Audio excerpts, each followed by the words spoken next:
Yes, hello everyone. A very good morning to all of you and welcome you back to our income tax revision classes. Okay, so guys, we have already done our four chapters, which is your basic concepts, your residential status, and the third one, which is your exempt income. Yes, hello everyone. Just a minute. Very good morning to all of you and okay, further in the last class we have also seen house property. So now we are going to start with our next chapter, which is income from salary, and we will try to finish this chapter as well as we'll take the next from this, that is you are going to be capital gains. Okay, so before going to the next session, let's quickly revise what we have done in the last session, right, starting from the exempt income chapter. Okay, so everyone here, yes, just a second. Okay, in exempt income, first thing we have seen that there are certain income which are exempt. So these are not going to be the part of your total income, right? So first of this is your income from agriculture. When they are defining income from agriculture, they have given four different part things which will be known as agriculture. Just a second. Why my screen is not changing?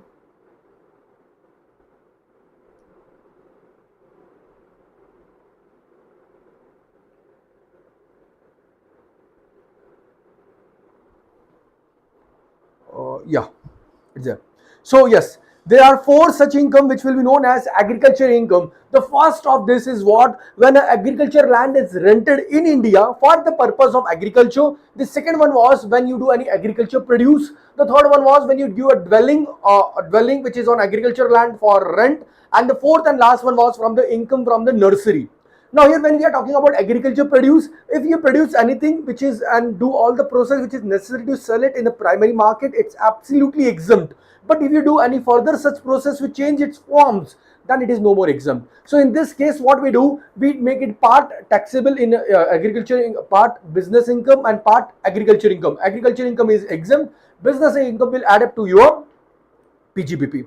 Now further here, how we are going to divide it. So we will see the fair market value as on date when it was put on for the further process. Before that it is going to be agriculture income. After that it is going to be your PGBP.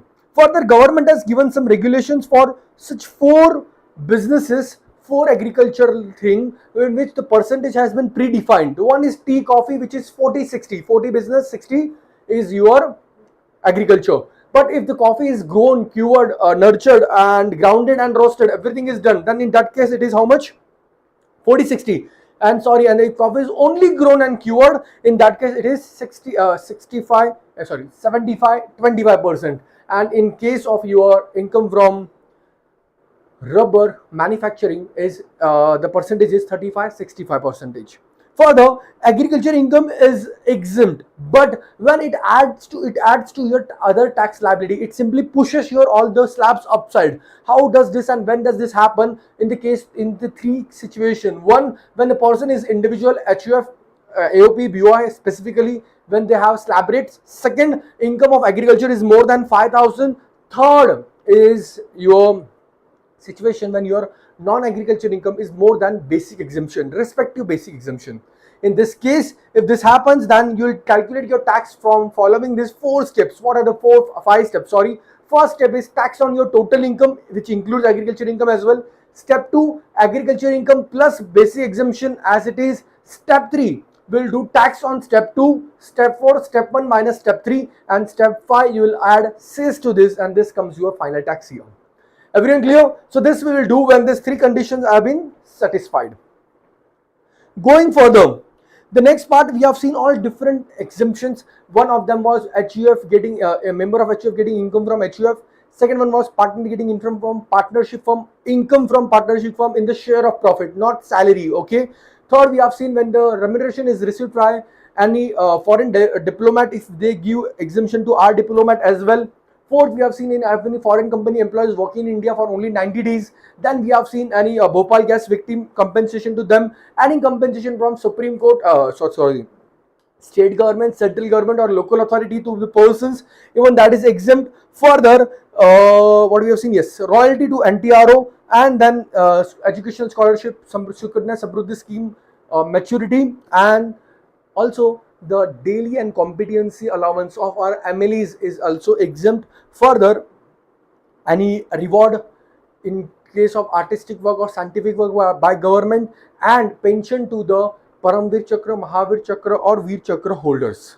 These are absolutely exempt. And the last exemption was for Sikkim is individual for any income earned in the state of Sikkim plus dividend and interest is absolutely exempt. Okay, but this is not available to the Sikkimese woman who has married to non-Sikkimese men after 2009. Thereafter, the last exemption which was there in this part of this chapter was your, just a minute, yeah, the last exemption here in this part of the chapter was or your 10AA for the SEZ units. In case there is any SEZ unit, so in that so for first 5 years the exemption is fully 100% of export profit, that is your export proportional profit. For the next 5 years it's 50%, and the next 5 years it's 50% or amount you credit to the revaluation reason. Okay. Then we have seen the 1480 disallowance, which simply states whatever expenditure you do to earn income which is exempt will be also not allowed to you. Further, thereafter we have moved to the next chapter, that was your income from house property. Okay, in that we have seen that there are 3 types of property: LOP, SOP and deemed to be let out property. Further, we have seen what is going to be the format here. So in the case of format, first we calculate the expected rent, which is municipal value or fair rent. Guys, you have to speak with me. Okay, आप बोलोगे मेरे साथ में. Just a second.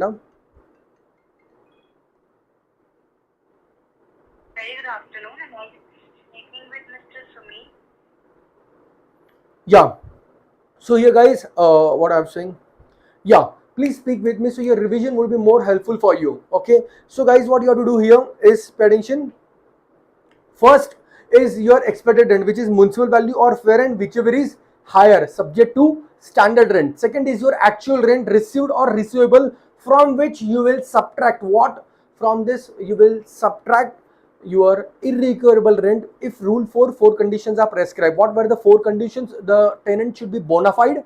Okay, he should be not he should be like removed from the house, he should not be given any another house, and you should take all that measures which are for the recovery of the rent. Okay, and then what comes is your GAV, which is higher of your expected rent or actual rent. Once you get a GAV, you will subtract municipal taxes actually paid by the owner. Then what comes into place is your NAV. From that you will give 2 deductions: section 24A, 30% of NAV, 24B, which talks about interest on borrowed capital.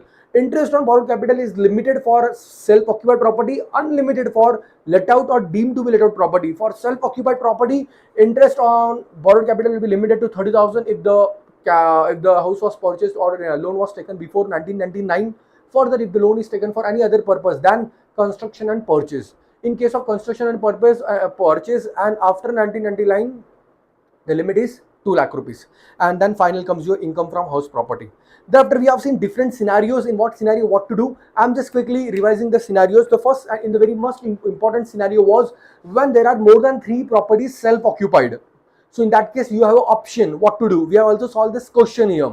So what we will do, first we'll assume all as deemed to be let out and we'll calculate the income. Then we'll assume all as self-occupied, we'll calculate the income, and then we'll take different combinations. The combination which gives the least income, that's what we are going to select.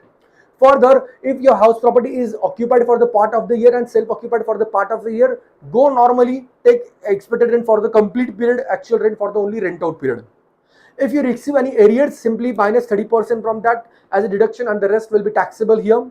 Further, if your house property is part is self-occupied, part is let out, in this case treat them as 2 different units and divide all them as per the proportion they are being shared.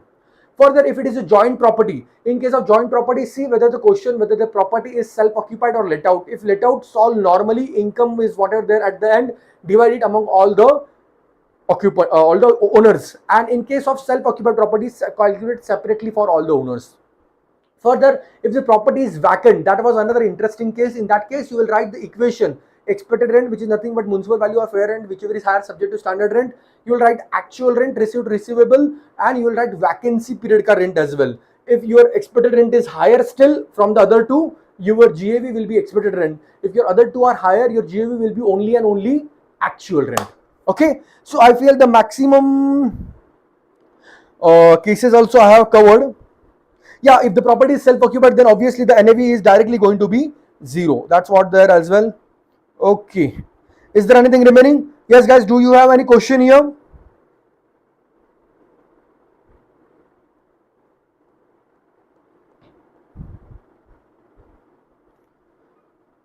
Yes, do you have any question, any particular thing that has to be repeated or not, or shall we start quickly with our next chapter? Come on, say me quickly, guys.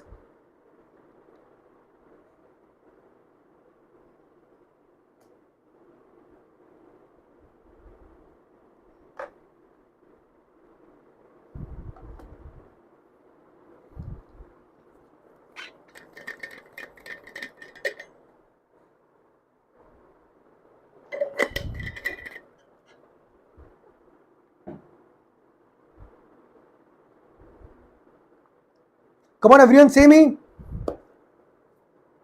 Shall we move forward, or do you have any queries here?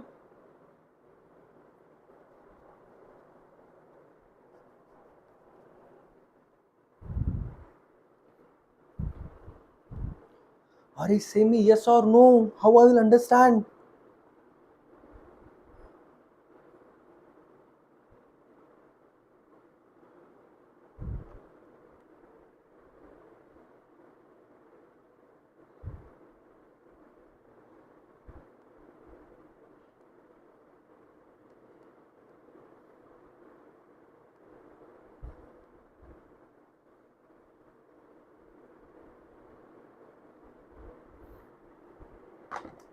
Okay, so it seems everyone is saying there is no problem with them. That's great. Let's start with our next chapter, which is your income from salary.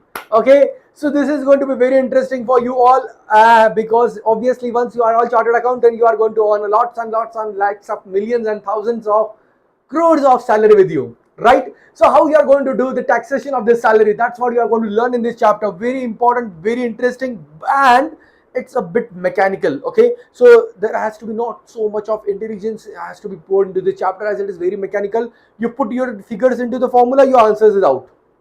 Okay, so for such questions, this becomes such mechanical questions become more easily scoreable for you. So this chapter you have to focus. See, simple, it's very simple. Where the students lose your focus, you have to focus there. Automatically everything will be fine. Okay, so this chapter is a bonus chapter, I'm saying you, because the questions are generally very straightforward. So if you know all the formulas and all different things, your answer would be amazingly correct and you'll get the full marks. Okay, so now here, so in this chapter, income from salary, just a second, let me see, where is my pencil? Yeah, in this chapter, income from salary, see, please remember that employer employee relationship should be there, and whenever employer employee relationship is there, in that case the salary will be taxable in this head. Further, tax will be there on the basis of due or received, whichever is higher. Okay, and wait a minute, let me see. Yeah, remember these 2 points.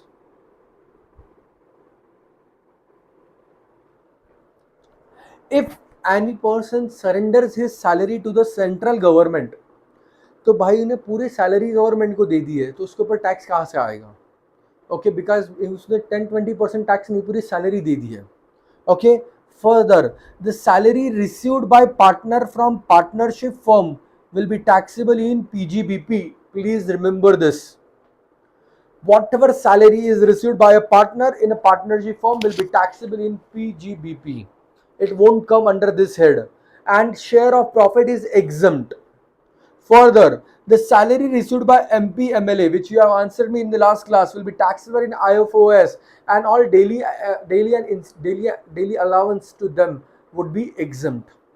So this two, other than this two salary, all the salaries are going to be there here in the chapter income from salary. So the trigger point here is the employer-employee relationship, and whatever employer pays, whatever perquisites given by employer will be all taxable under the head income from salary. So here is a big notable format which a complete question of salary can involve. Okay, so the first basic things I'm going to take from here itself is your basic salary. So basic salary is the basic one which has been mentioned in the question as well. Normally, whatever is the basic salary, just pay attention on what period it is for, whether it is for the complete year, part of the year, 6 months, 8 months, whatever is there, whether it is monthly given or yearly given, take it as it is and write down the complete basic salary as it is in your income from salary calculation. Further, dearness allowance. Now this dearness allowance is generally given to employee to compensate for the inflation which is there. So whatever is the dearness allowance as mentioned in the question, write them total here itself. Whether it is included in the whether it is inclusive or uninclusive, we'll see all that things later. But right when we are calculating the total salary income, do not worry about whatever has been said. Whatever is the salary, whatever is the DA, take it as it is. Okay, whether it is forming part of salary or not, do not worry about this. Please remember, sometimes DA is given directly, sometimes it is given in the percentage of salary, sometimes it is given in a more complex way, monthly, per monthly or yearly. However it is given, take it complete for the complete period, however how much ever month you are going to receive it. Okay, further, commission. Now commission is there. So commission, if the commission is on turnover based commission, still write down whatever commission you are receiving. Commission is a fixed commission, still write it down. In the total, first you will take them all as it is. In the calculation part, in the separate different heads, that we will see later on. But first when we are starting the salary question, you will take them all as it is. Okay, next is bonus. So please remember a star point for bonus, that all the salary is taxable on due or received, whichever is earlier. So for example, if I'm taking advance for next 3 months, it is taxable now itself. If I'm not getting salary for 6 months, still it is taxable because it was due. Okay, so salary chapter is on the basis of due or received, whichever is earlier. Okay, but bonus is one thing which will be taxable only and only on the receipt, because bonus पक्का नहीं है. बहुत सी बार employer बड़ी बड़ी बातें कर देता है और bonus में कुछ भी नहीं देता है. So bonus is certain thing. This is how you'll remember, which is taxable on paid basis only. Rest everything will be taxable on due or received, whichever is earlier.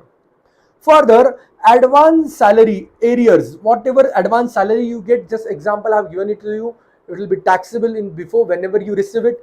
Arrears of salary, पिछले कुछ सालों का बचा हुआ जो आपको तब नहीं पता था, तब कंफर्म नहीं था, अब जाकर मिला है, अभी आप ऐड कर दो fully.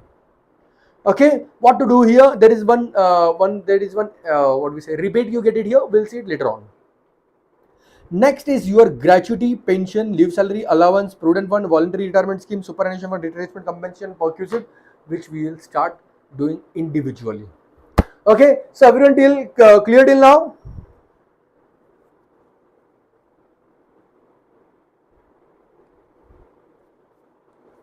Yes, Surjan, the thing is what, see, from Trisha classes, you will get this PDF. Okay, you will get this short, brief note, bullet notes, which is given here. So this will be helpful for you for a quick revision. Breast daily notes you would be having. The notes from which I am revising, I can share this with you currently. First case, because these notes are, see, it's blank in between. The notes are made in such a way that you can see here, at many places these are blank, see. At many places the provisions are not being mentioned. So you are not, like we were not there in regular class. So these notes will be not helpful for you. In fact, it will add a complex to you, because some provisions are there, some provisions are not there. So that's why I am not sharing this currently with this particular notes with you. But yes, you will be getting this notes from the not this. This is your study material. This obviously you would have got. This is your Trisha classes note, which will be shared by you. Say me, have you got this notes or not? Every one of you, have you got this notes?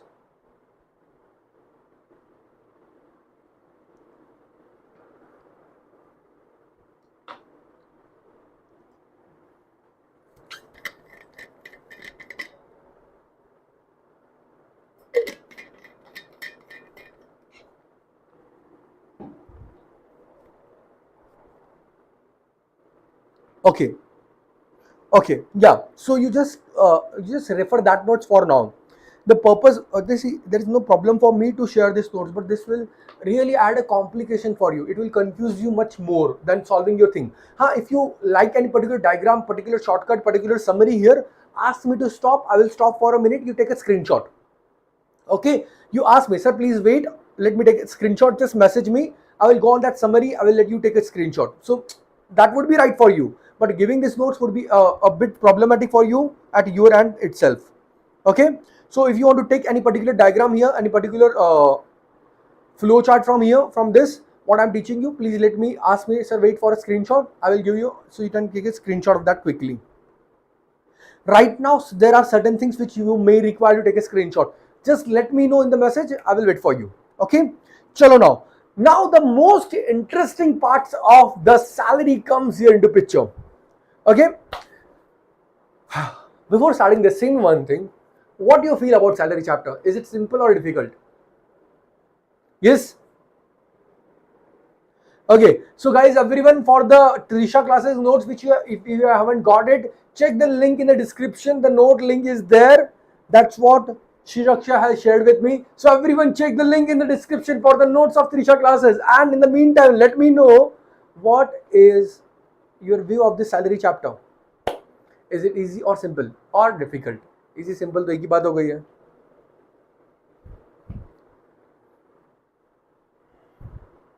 Yes, let me understand your view, so I will take you accordingly here from here for the revision.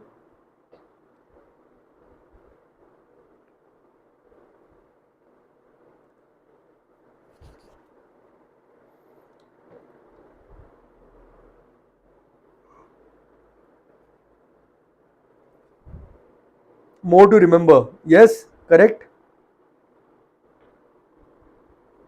I feel many of you are still struggling. You don't remember only salary chapter. So easy or difficult, sir, याद करना और भी मुश्किल है.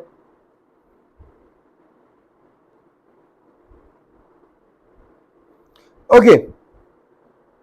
Pay attention, everyone. Now let's start with the chapter. The first part of this chapter talks about gratuity. Okay, whenever the employer pays you gratuity, okay, first see whether the employer in your case is a government employer or non-government employer. Okay, because, and wait a minute, as well you will see that whether the gratuity is received during the employment or at the time of retirement. Okay, so now see, gratuity is generally a thankful note, I will say in short, which the employer pays. So सबसे पहले you will see that whether you are received during the employment, like every month, every year, or after the employment. If you are receiving during the employment, this I will say thoda thoda. Okay, it is fully taxable to all the person, whether it is government or non-government. When it is fully received after the employment, मतलब आपके retirement के time आपको मिला है this thing, in that case you will divide this into two parts. The first part is of your government employee, another part is of your non-government employee. In case of government employee, it is fully exempt, pura exempt. Pay attention again, I'm saying gratuity. Now please pay attention, everyone. Think just like you are learning like a first time. Okay, gratuity received. सबसे पहले you will say, is it received थोड़ा थोड़ा or at the end of the employment? If at the end of the employment, हम will see later, थोड़ा थोड़ा fully taxable. If at the end of the employment, in that case you divide it into two parts. Government employee fully exempt. Non-government employee, we will see, we will divide them further two parts. Whether they are covered in POGA or not covered in POGA. What is POGA? POGA is your Payment of Gratuity Act. So if they are covered in POGA, the exemption is, please remember, the exemption is, okay, what happens in a pressure of examination, sometime what you do, आप direct इसका answer taxable में लिख देते हो. Taxable नहीं, whatever you are received, you write it upside and you will subtract exemption is. Exemption is least of the three. First, actual received. Second, maximum 20 lakhs. And third, 15 by 26 into salary per month into number of years completed in service, rounding off allowed over 6 months. So pay attention. If the employee is covered in POGA, in this case the exemption is least of the following. First, actual received. Second, 20 lakhs. Third, see here, third is what? 15 by 26.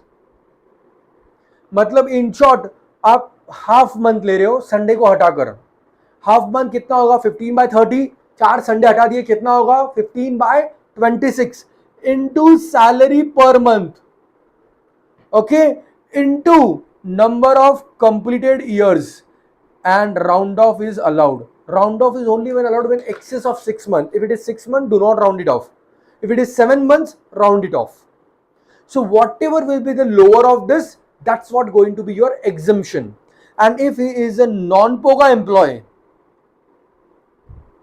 in this case the first two conditions are same, actual received and maximum 20 lakhs. The next condition is half into average salary per month. Now this average salary का different formula है वो हम देखेंगे. Into number of completed years, no rounding off allowed. Even if he has worked for 20 years, 11 months, still you will take 20. He is not covered in POGA, no rounding off allowed. Covered in POGA, rounding off allowed. Try to remember it in a comparison, then it will be more helpful for you. See, पूरे chapter में गिन के ये 4-5 चीज थोड़ी सी difficult है, ये अगर कर ले तो chapter is simple smooth for you.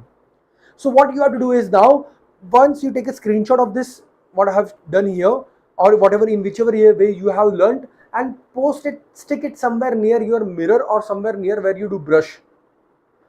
So what will happen, automatically daily you will see it, and I can say you 100% you can learn it in the same way.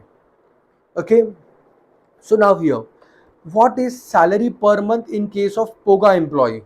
So in case of POGA employee, it's very simple, basic plus DA. Basic plus DA, complete DA is your salary per month for a POGA employee. And average salary per month is, see, average salary for last 10 months plus average DA only turnover wala, plus average average DA in terms of your retirement wala, plus average turnover commission of last 10 years, not fixed commission, your turnover wala commission. Okay, so this salary I will say hamesha wali salary, because it is going to be used many times. Don't worry, further you also have one simple chart of salary, which salary is used for which purpose. Okay, so guys, now here again I'm saying, for POGA employee the salary is basic plus full DA. For non-POGA employee the salary is basic plus DA only in terms plus turnover wala commission. So last 10 months का आप लोगे और 10 months का आप average करोगे. Okay, sometime in question they give directly give it to you, sometime in question they give change in salary for last 10 months, so you have to consider that. Okay, so when we are taking average of last 10 months, so what you will take, salary, basic salary into 10, DA into 10, whatever total commission is there for that 10 months only. What they do, this commission they give for 12 months. So you have to convert it for how much, only 10 months, and divide it by 10. So this will give you an average salary for last 10 months, and this will give you the gratuity ka exemption. Everyone clear? So once again, please everyone, okay, before going it, do one thing. I'm giving you 1 minute time. Revise it nicely right now itself. Either you follow this or whatever you have in your notes, follow that and learn it right now itself. Come on, I'm giving you 1 minute time. It's sufficient. Stay focused.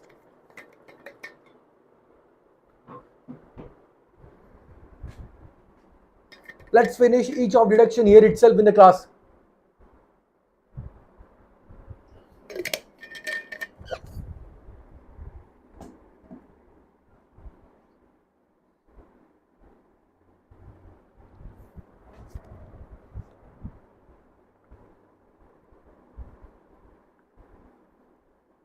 In the meantime, if you have any query, ask me, guys.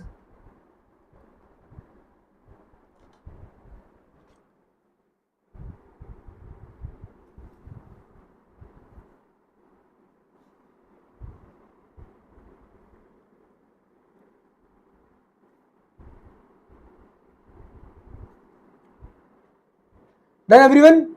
Okay, so then let's revise with me. First thing, gratuity if received monthly at the time of employment, fully taxable. If received after the employment, we will make two parts. Government employee fully exempt, non-government employee again two parts, whether covered in POGA or not covered in POGA. If covered in POGA, the exemption is, please speak with me, the exemption is least of actual received 20 lakhs. Come on, speak with me. I can hear you. Yes. A list of actual received 20 lakhs or 15 by 26 into salary per month into number of completed year, excess of 6 month round off कर देना. Remember it in the same way. So there will be no complication for you. Once again, list of following actual received 20 lakh rupees, 15 by 26 into salary per month into number of completed year, excess of 6 month round off कर देना. Okay everyone, yes. And here further, what will happen now here? Salary per month is basic plus full DA.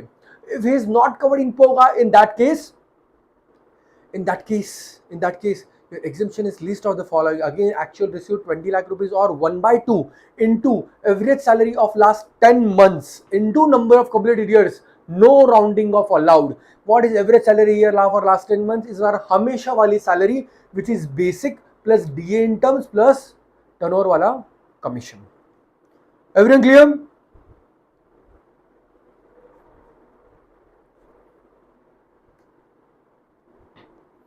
Okay. We will see if the time permits us at the end. We will come back and we can see the questions as well. Okay. Right. Or else let's do one question for gratuity. Gratuity का question हम कर लेते हैं. Right from the, wait a minute.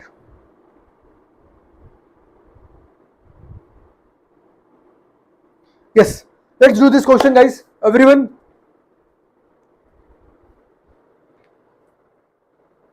Shall we do this question? See here. Mr. Ravi retired on 15/6/11 after completion of 26 years 8 months. So here itself आपकी एक बत्ती जल जानी चाहिए. क्या जलनी चाहिए? If is POGA, rounding off हो जाएगा. Not POGA, rounding off नहीं होगा. Service and received gratuity of 15 lakh rupees at the time of retirement. His salary was. So now see at the time of retirement, it's written here. At the time of retirement, he received this gratuity. So if he would be received during employment, fully taxable. At the time of retirement for government employee, fully exempt. So what you will write in the question? You will write gratuity received 15 lakh minus exemption is 15 lakh, taxable 0. Why exemption? Because he is a government employee.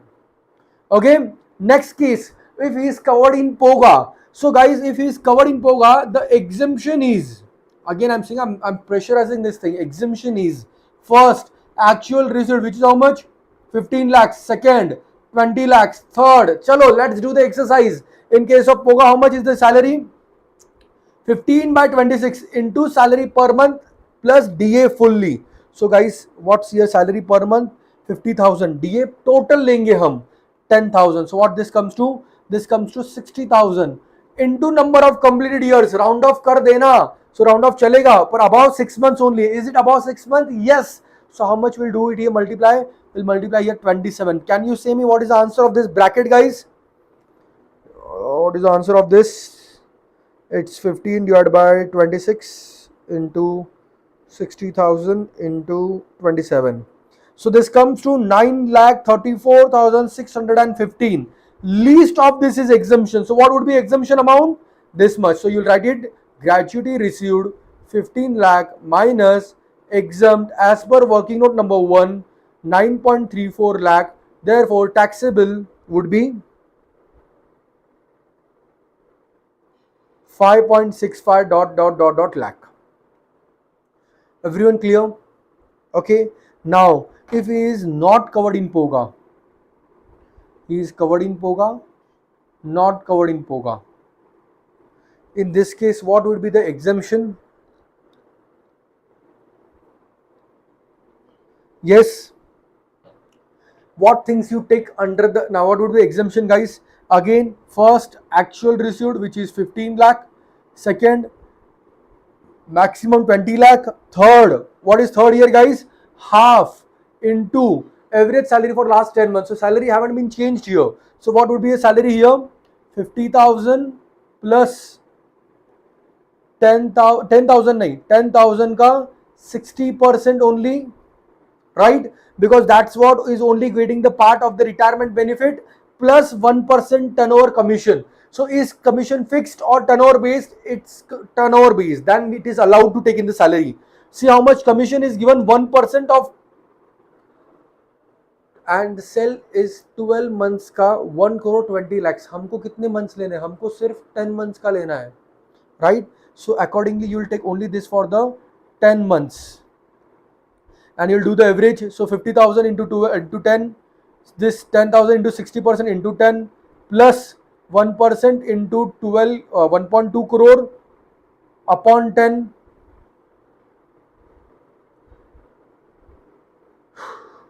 Okay, this will give you average, multiply by number of completed years. Here you will not round it off, so how much you will take? You will take only 26. By solving this, whichever will be lower, similarly we'll subtract it here and we get the final answer here. Got it?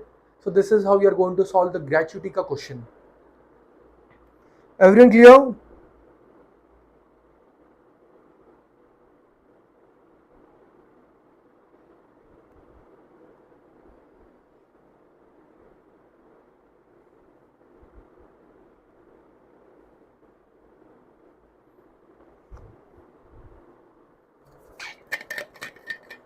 Okay.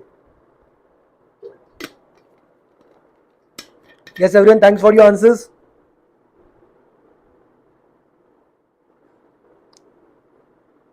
Perfect. Very good, guys. Stay active in the same form. So even I feel it fun to learn with you.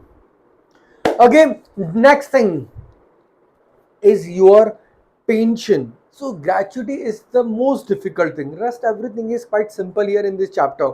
The next thing we are talking about is your pension. Again, pension if received uncommuted pension अगर आपको मिल रही है, so uncommuted pension refers to periodically, मतलब थोड़ी थोड़ी थोड़ी every month आपको कुछ uncommuted pension मिल रही है, so that is fully taxable. Whether it is government employee or non-government employee, it is fully taxable. Okay, and if you are receiving the pension commuted, आपने commute कर ली, जमा कर ली, एक साथ में ले रहे हो, okay, so in this case again for government employee fully exempt. For non-government employee we will make two parts. We will see whether he is receiving gratuity or not. If he is receiving gratuity, the exemption is 1/3 of total. If he is not receiving gratuity, the exemption is 1/2 of total. Okay, please remember, when I'm saying total means total pension. What happens sometime in question, what they do, you know, they say that from 1st of April he is receiving up to 30th of September, say 10,000 rupees per month gratuity. Okay, on 30th of September he had commuted 50% and he got 10 lakh rupees. So now please remember one thing, this is a very interesting type of question. In question you need to understand that from this 10,000 he has commuted only 50%, means balance 50% he is going to still get for the balance of year. Okay, and the commuted one, in this commuted one we will see how much is exempt. If he is government employee, fully exempt. Non-government employee will ask him, भाई तुझे पोगा मिलता है क्या? Sorry, तुझे gratuity मिलता है या नहीं मिलता है? Gratuity मिलता है तो exemption is what do we say, 1/3 of total pension, और नहीं मिलता है तो exemption is 1/2 of total pension. Now total pension means not only this 10 lakhs, 50% is 10 lakhs. So total pension कितना हुआ? 10 lakh divided by 50%. So total pension is how much? 20 lakhs. So 20 lakhs का 1/3 होगा या 1/2 होगा. Okay, once again I am saying it to you, pay attention everyone. Your financial year starts from 1/4, 31st 3. It says you that up to 30th of 9 every month is getting 10,000 per month. Thereafter he have commuted from here 50% of this. So please remember, इसका 50% अभी भी मिलता रहेगा हर महीना, जो fully taxable है. जो 50% मिला है अभी, उसमें से हम exemption माइनस करेंगे. How much would be your exemption if you are receiving gratuity 1/3 of total? If you are not receiving gratuity, 1/2 of total. So how you are going to see that? So 10 lakh is 50%. So 100% is 20 lakh. So 1/2 or 1/3 of this total pension would be exemption. So if he is not receiving gratuity, half of total means 10 lakh would be fully exempt, taxable would be 0 in this case. Zero from commuted, जो 5,000 बचा हुआ पे मिल रहा है ना, वो fully taxable है बचा हुआ. सो सी 10,000 for 6 months, 5,000 for 6 months, and this is fully exempt. This would be the taxability. So this is where as the formula is simple, they give this small complication for you. So you need to be very clear with this, how to solve this. So whatever is uncommuted is still taxable, commuted exemption from total one third or total one half. Everyone clear with the pension as well? I'm giving you 1 minute's time. Please, please, please learn it here itself. घर पे आपके पास बहुत सारे काम है, बहुत सारा पढ़ाई करना ऑलरेडी. सो आप मेरी चीजें मेरे क्लास में ही खत्म कर दो. That's the best thing you could do. If you would be in regular class, I would be have given 5 minutes for this. But as it is revision, I'm still giving you 1 minute. In the meantime, if you have any query, please ask me, guys.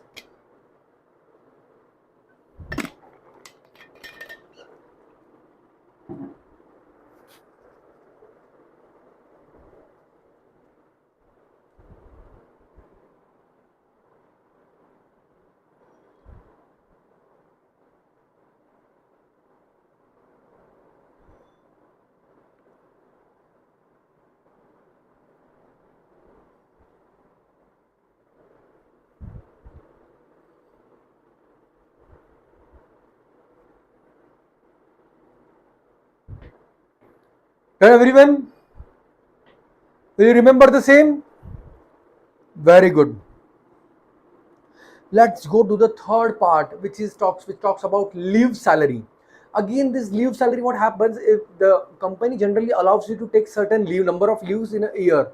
If you don't take this leaves, they still pay you for this. Okay, and if you take this leave, they still pay you salary for the leave as well. So whatever is the leave salary you get, if you get the leave salary again during the employment, like every year अगर आपको थोड़ा थोड़ा मिलता है leave salary, so in that case it is fully taxable. And if you take this all the leave salary whichever was there for the past year, you take this at the time of retirement, in this case for government employee again it is fully exempt. For non-government employee again the exemption is least of the four. What is this least of the four? The first is actual received, the second is 3 lakh rupees, fourth is leave credit into average salary per month. Okay, so what you will do, in a question of leave salary, you create two working notes. Okay, so first working note will calculate your leave credit. What is leave credit, guys? So leave credit is whatever leaves you are allowed every year. Okay, just a second, it's mentioned here. Yeah, whatever leaves you are allowed every year, maximum to 30 minus leave you are already taken up to now.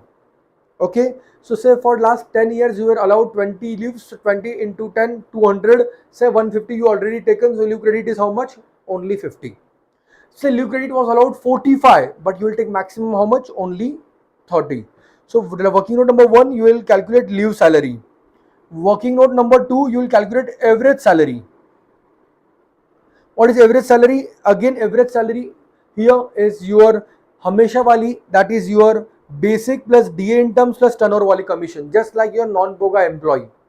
Okay, so once you do this two working note, this question is going to be quite simple for you. Leave salary, again I'm saying, if it is received during employment, fully taxable. After employment, exemption for government employees, fully exempt.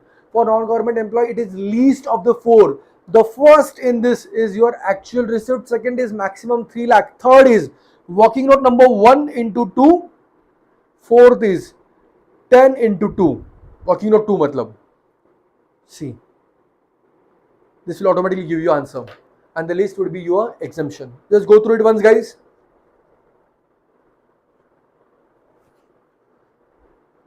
Yes, everyone, just go through it once. Try to remember the same. So if you create this two working note, it would be simple for you. Don't forget, leave credit is maximum allowed. Leave credit is only 30 days. So if it is less than that, great. If it is more than that, you will take only 30 as your answer.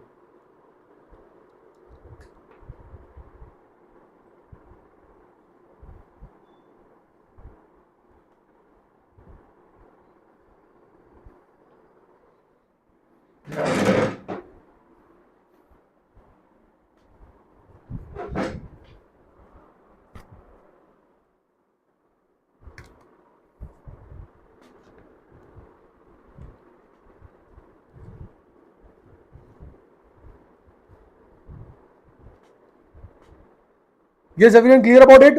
So, will you remember these three things, guys? These three important things. One is your gratuity, live salary, and pension.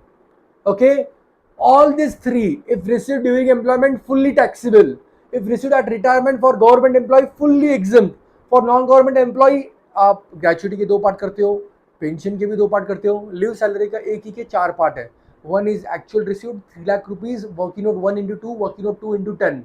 Working note 1 is your leave credit, that is leave allowed minus leave taken, and working note 2 is your average salary, which is basic plus DA in terms plus turnover wala commission. Okay, so please remember what generally I speak. Okay, so you will get connected as well. Whenever the salary is basic plus DA in terms plus turnover based commission, I always say it हमेशा वाली salary.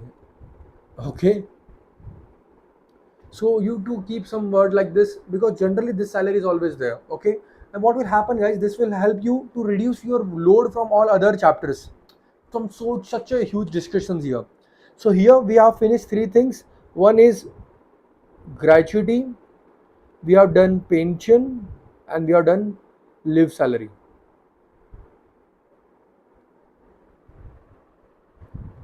Just go through it. Everyone clear?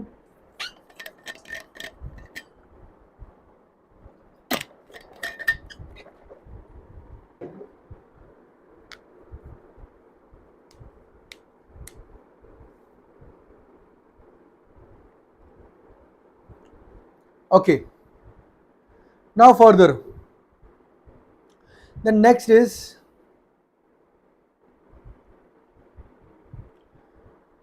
your VRS, voluntary retirement scheme. Okay, in VRSC what happens, voluntary retirement scheme is that we ask our senior employee that please आपको चाहिए तो आप थोड़ा जल्दी retire हो जाओ, हम आपको लगे तो compensation दे देंगे. Why company is ready to do this? Because they know on the salary of such person they can employ next 10 persons, because salary at the age of 60 would be obviously at that salary you can employ next 5-7 persons here, right? So in such cases, whatever the VRS compensation is there, it is paid by employer to employee. So everything which is paid by employer to employee is taxable in the hands of employee. Okay, so here also you get some exemption. Now see here, the exemption in case of VRS is, see, again salary here is हमने हमेशा वाली. Okay, so salary per month into 3 months into number of year completed, fraction को ignore कर दो, no rounding off allowed. Again salary per month into number of remaining months of service, actual received or 5 lakh rupees. So pay attention. In case of VRS, again the exemption. Here there is no exemption for government employee. Everyone is taxable. First is actual received. Second is maximum 5 lakh. Third is, pay attention. When this is say the age of how many years the person has worked, he is taking VRS here. So number of years, no rounding of allowed, into 3 into salary per month. Okay, and the balance number of months, because अब months में बचे हो गया, कुछ ही तो months हो गए, so number of months into salary. तो अगर वो पूरा काम करता तो उसको कितना पैसा मिलता, the least of this is an exemption for you. Okay, so how many years you have completed into 3 into salary month per month, number of months into salary per month is your exemption in case of voluntary retirement scheme. I'm giving you another 1 minute. Please remember it now itself. Ask me if you have any queries.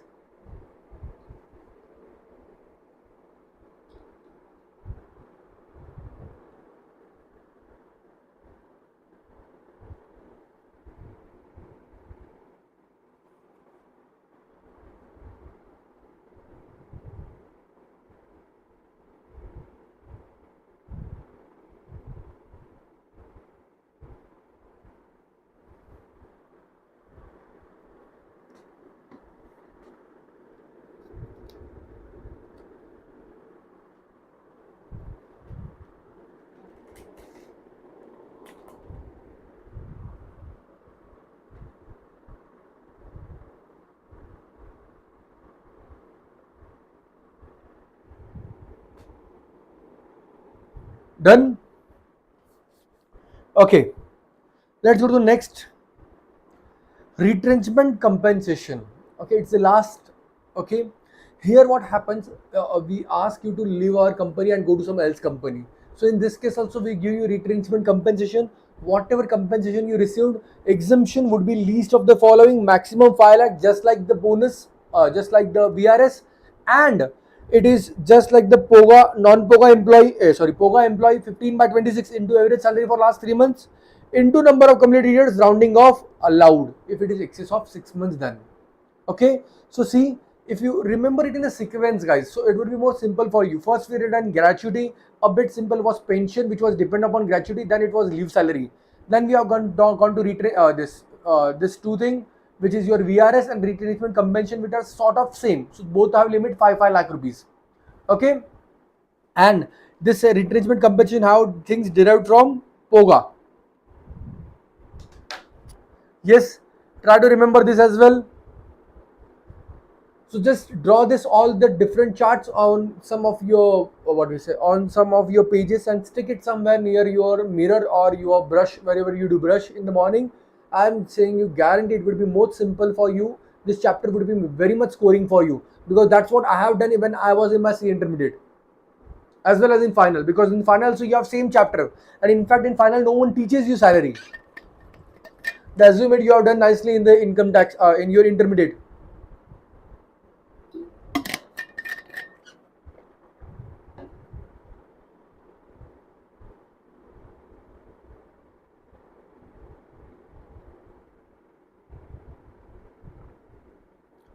Yes, Shika, just a minute.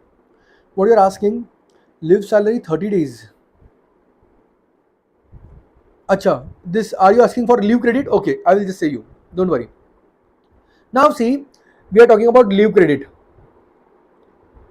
Leave credit at the word itself means that how much leaves are left with you. Okay. So now see, case one is that say you have worked for 20 years. Every year you are allowed 10 leaves. So 30 is the ceiling. 30 के ऊपर नहीं चलेगा, मैं 30 के नीचे चलेगा. So 20 leaves, and say he took say 160 leaves. He took it. So how much leaves are credit with him? So it's 20 into 10 were allowed to him, and he took 160. So how much leaves are balance? 40. That's your leave credit here in this example. Situation 2. Leave credit, he worked again for 20 years. Every year he was allowed 45 days leave. And he took, say again, he took 180 days leave. Okay. So now, leaves allowed were how much? 45. But how much is maximum allowed? Maximum allowed is only 30. Okay. So ceiling के ऊपर गए तो आपको ceiling पे रुका देगी, नीचे रहा तो no problem. So here we took 10, but here we'll take how much? 30. So 30 into 20, this comes to how much? 600 minus 180 he took already. So how much is balance? 420 units are the leave credit. Got it, Shika?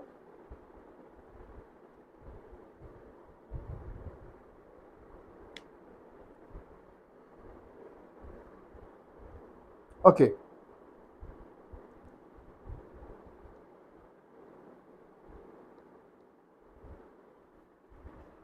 Okay, everyone. So here we complete our first part of your salary, where this all different allowances, gratuity, perpetuity, and everything has to be discussed, and a difficult part, in fact, which we have done right now. Okay. So see, if you will see in the complete salary head, see how many things we have already done. We have done gratuity, pension, leave salary. This we know. We have done voluntary retirement compensation and retrenchment compensation as well. Okay.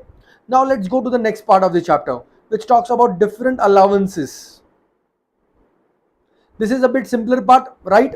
So here, if nowadays the transport allowance, how much are exempt, we are discussing here. In case of transport allowance, it is exempt only and only to blind, deaf, dumb or handicapped person. So whatever he must be receiving minus 3200 per month would be exemption only to the SSC who is blind, deaf, dumb or handicapped. Rest all, no exemption is given there. Further, education allowance is 100 per month per child, maximum 2 child. Hostel allowance again per month 300 per child, maximum 2 child. Okay, your underground allowance is 800 and your tribal allowance is 200. So you can simply remember it like this: 100, 200, 300. Underground allowance is 800. This is education, this is hostel, and you have to go from a tribal area, so this is tribal, and this is, as it is underground, so it is underground allowance 800. Everyone please remember, these are exemptions limit which are per month. So whatever month you are receiving minus per month exemption would be allowed to you this much. Okay, and transport allowance will be allowed to only SSC who is blind, deaf, dumb or handicapped. Further, in case of transport allowance received by transport undertaking, so any transport undertaking का person को transport allowance मिलता है, so that would be amount received or into 70% or 10 lakh or 10,000 per month. Okay, this would be the exemption amount here. Everyone clear? Further, another important allowance is your house rent allowance. Exemption here, this is very important guys, this is a star topic, this is very much commonly asked in examination if the question is of salary. Here again the exemption is least of the following: first, HRA received; second, 40 or 50% of the salary. 40% if the city is metro city, 50% if the city is metro city, 40% if city is non-metro city. Metro city matlab metropolitan city, not the city where metro is there. Okay, so here 50% will be allowed for only 4 cities, which is Delhi, Mumbai, Chennai and what? Come on, say me. And what? Which are the 4 metro cities? I am waiting for your answer. Say me which is the 4 city. No other city will be taken as 50%. Even though there is metro, there is Vande Bharat, there is super metro, there is sky train, there is trolley, whatever it may be. This is for metropolitan city, not a metro railway city. Okay. Further, rent paid minus 10% of salary. Here the salary is hamesha wali. Kolkata. Yes, Bhumika, very correct. Everyone clear? So in case of HRA, whatever is received, you'll write it here, and exemption would be least of the following, which is received or 40 or 50% of salary or rent paid minus 10% of salary. And what is salary here is apni hamesha wali, which is basic plus DA plus tenure wala commission. So this is about your HR and different allowances. Just go through with them guys once. Further, if there is tour allowance, conveyance allowance, uniform allowance, daily allowance, helper allowance for office purpose only, so whatever amount you received from whatever amount you spent would be allowed as an exemption. So say helper allowance for office I have received 12,000, but I have given only 10,000, so taxable would be 2,000. Yes, go through all the allowances guys once.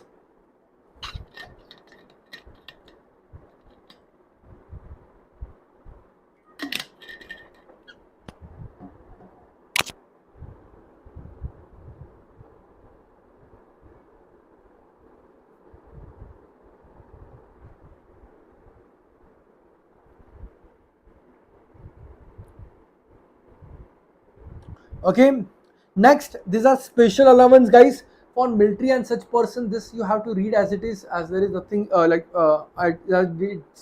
quite complex things here.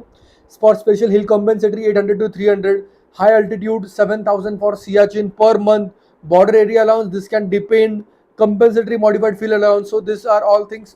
Generally the question doesn't come generally from this part, okay, but you never know, it's ICI. Just go through all of them. It's quite difficult to learn all this, but yes, ये अब एक बार ठीक है, but ये सारा तो आपको 100% आना ही चाहिए. Okay, this has to be must. This is must. This, if question comes certain time, even they themselves note down the exemption, what is exemption limit there, because it's conditional exemptions are there.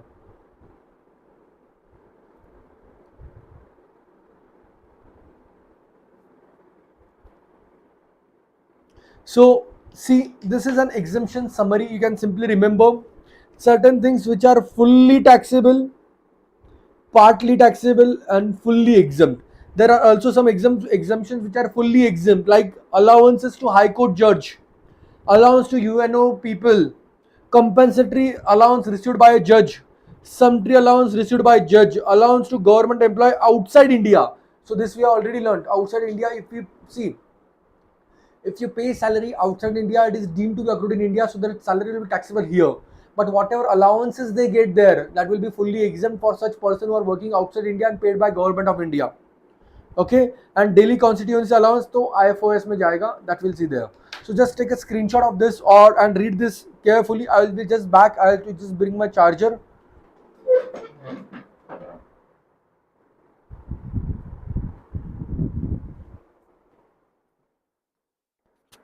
Just read it, guys, carefully. Take a screenshot. I will be back.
Yeah.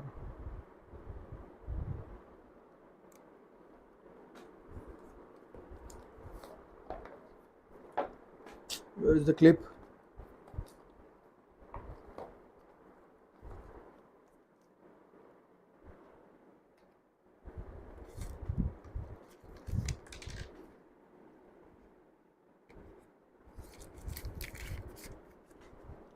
Yes, done, guys. Okay.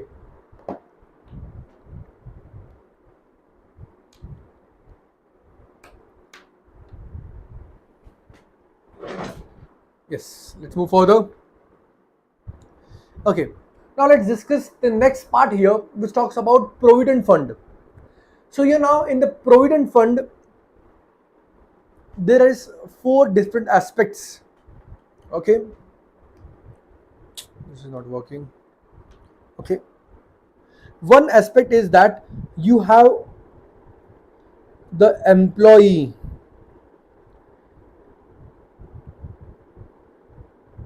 Okay, employee gives some money. The employer, he gives some money. Okay, and yearly you earn some interest into this. So you say, for example, you invest this or you put into some bank account, so yearly you get some of the interest into this, and at the end when you break it at maturity, you get the amount from this. This amount is kept by obviously employee. Okay, so now here there are four aspects into this. One, our contribution, employer's contribution, every year interest what we are generating from this, and at maturity what amount we get it here. So now here the first thing is they're talking about statutory provident fund. So there are three types of fund: statutory provident fund, and we'll see later what different funds are there. First, statutory provident fund, as law prescribes this provident fund. Okay, as law has prescribed this, first for our contribution, see, our contribution is we are putting money into this as an employee.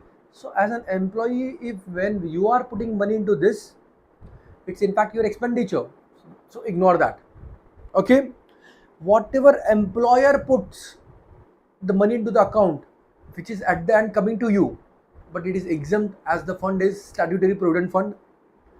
Interest which you earn regularly upon this every year or whatever you get the interest, it is also fully exempt, and the maturity also fully exempt, as this fund is what we say, as this fund is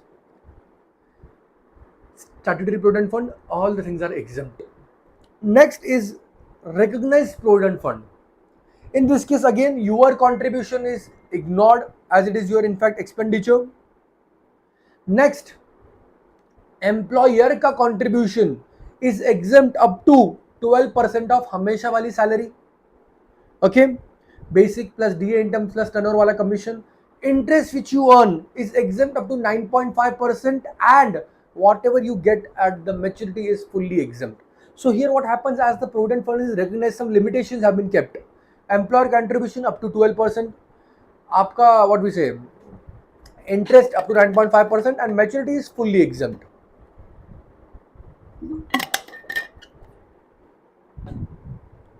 The next fund is unrecognized provident fund, the last type of provident fund. Here whatever you put, ignore, employer put, exempt, whatever interest you earn, exempt. At the end of period, when your maturity is there, you will divide this maturity amount into 4 parts. आपका जो है उसको ignore कर दो. सी now what से every year say we have put in 10,000, the same amount is put in by employer as well. Interest we have got some x amount. At maturity जितना भी आपको पैसा मिलेगा, you will make 4 parts of this. आपका जो contribution है total, ignore this. Interest आपके contribution के ऊपर जितना इंटरेस्ट आया है, take in IFOS. Employer contribution and interest thereupon, take in salary chap, income head. Got it? So you divide your final income, final maturity at 4 different types. Your contribution ignore, interest IFOS, employer contribution interest will be taxable under the head salary. Everyone clear? Same to same is there for your superannuation fund as well, which is unrecognized. But for recognized superannuation fund, the limit for employer contribution is 1,50,000. That's the only difference. Rest everything is same. So this is all about your provident funds. Yes, everyone. Just go through it once.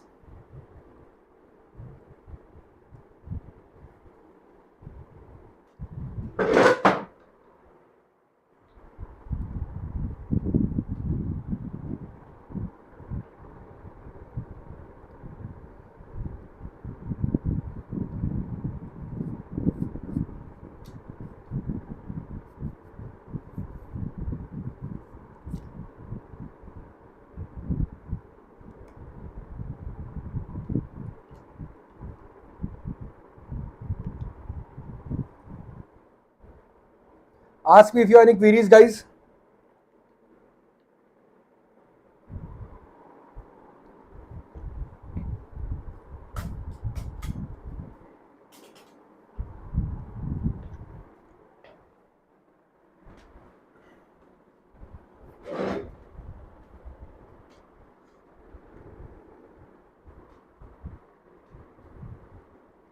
Okay, done everyone?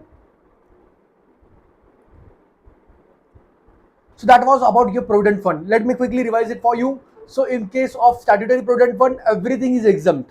In case of recognized provident fund, employer contribution up to 12% of हमेशा वाली salary, interest up to 9.5%, rest everything is exempt. If it is unrecognized provident fund, simply at maturity make 4 parts. One is your what do we say? One is your employer's contribution, ignore employee's contribution, ignore it. Interest upon that, take in IFOS. Employer contribution and interest will be your income from salary. Everyone clear? Yes? Okay. Let's go to the next part, which is talks about perquisites. Now here see, what is the difference between allowance and perquisites? Allowance are a fixed monthly payment, generally in cash, that's allowance. Perquisite is not a monetary payment, it is a benefit given to you. Okay, and it's not fixed, it depends, it changes. So now here, let's see about perquisite. The first perquisite which we are going to discuss is your long-term, what do you say? Leave travel concession. Now what happens, many employer ask employees to go on a leave, and whatever they go for a leave, they pay them for the travel expenditure which they incurred on a leave. So now everything and anything which is paid by employer to employee is fully taxable. So here also it is going to be fully taxable, guys. So now see, in case of the how much would be the exemption amount? So whatever amount received by employer, the exemption would be the following. In case of the travel is through air, that case the economy class tickets. In case of travel is through train, in that case the first class tickets.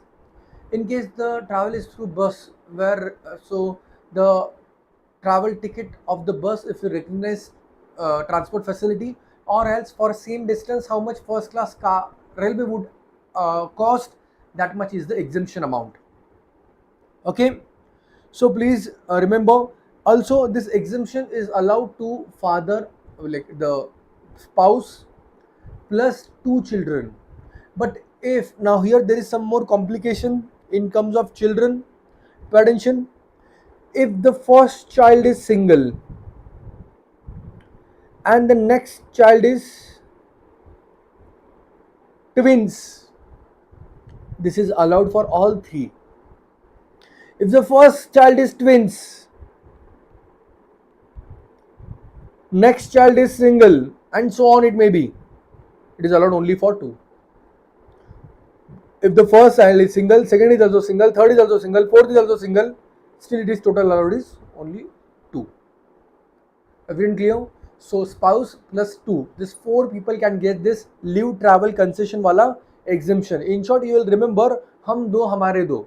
Okay, so this will help you to remember this. But if it is twins, it is a surprise.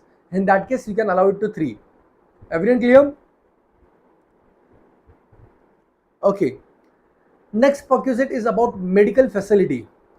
Now, if medical facility is given in a government hospital, treatment in employer's own hospital, और employer का जिसके साथ tie up है वैसा कोई hospital which is government recognised, it is fully exempt. So if any employer pays for expenditure of their employee, it is fully exempt. It is government hospital, government recognized hospital, or employer's own hospital. Otherwise, whatever amount he pay, it is fully taxable. Next, treatment outside India. If this treatment is taken outside India, then whatever expenditure is done for treatment and stay will be allowed as per the RBI limit, and travel ka will be allowed only if your GTI is less than 2 lakh rupees. Okay, otherwise it will be fully taxable. So if there is any medical expenditure done in India, in that case it is allowed only in the 4 cases, right? But if it is done outside India, it is done as per the limit as per prescribed by RBI, which will be given to you in question. But the deduction for this limit will be given only for the treatment and the living expenditure there, benefit of stay.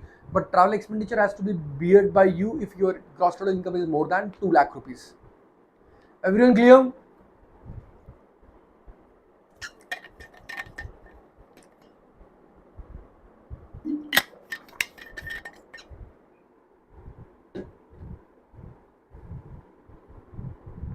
Yes, Ojas, in that case the benefit would be given for triplet. Okay, further guys, please remember here, medical insurance premium paid by employer is fully exempt. This is only for the medical reimbursement. Okay, and here that it's allowed not only to the employee but to see spouse, children and dependent relatives as well.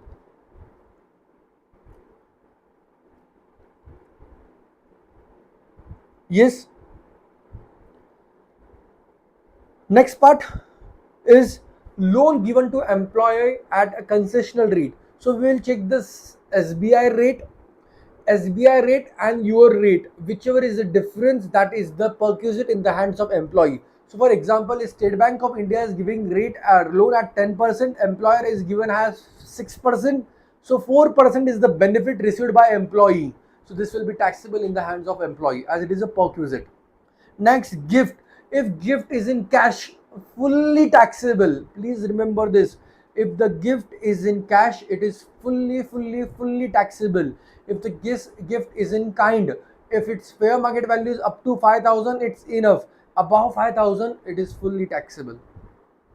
So first check whether the gift is in kind or cash. Cash 1 रुपया भी रहा तो fully taxable है, और kind में है तो up to 5,000 market value it is exempt. Above 5,000 it is taxable. Now here there are two school of thoughts, and both are eligible for ICI. One says that if it is in kind and the fair market value is above 5,000, in that case whole value is taxable. Another says that up to 5,000 is exempt, above 5,000 is taxable. Both are right. Whatever you consider, please write assumption below it and note it down there.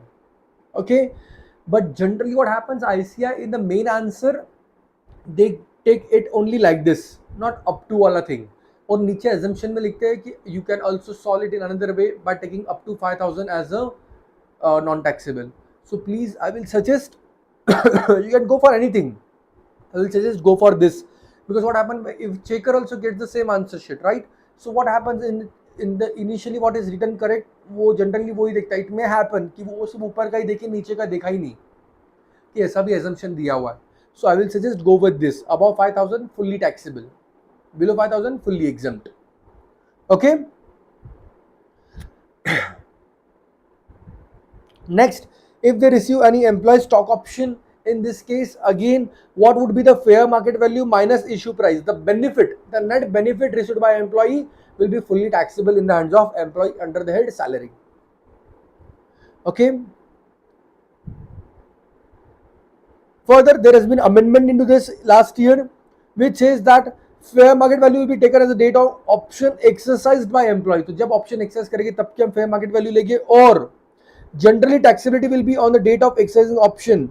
In case of eligible startup, it will be earlier of the following.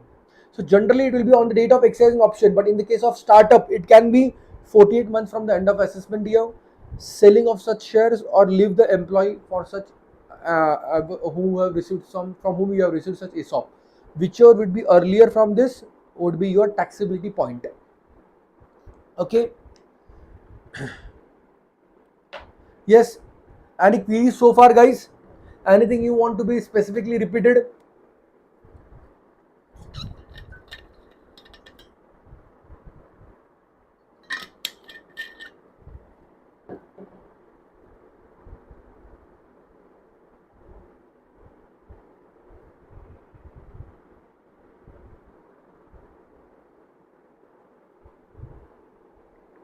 Okay, everything clear?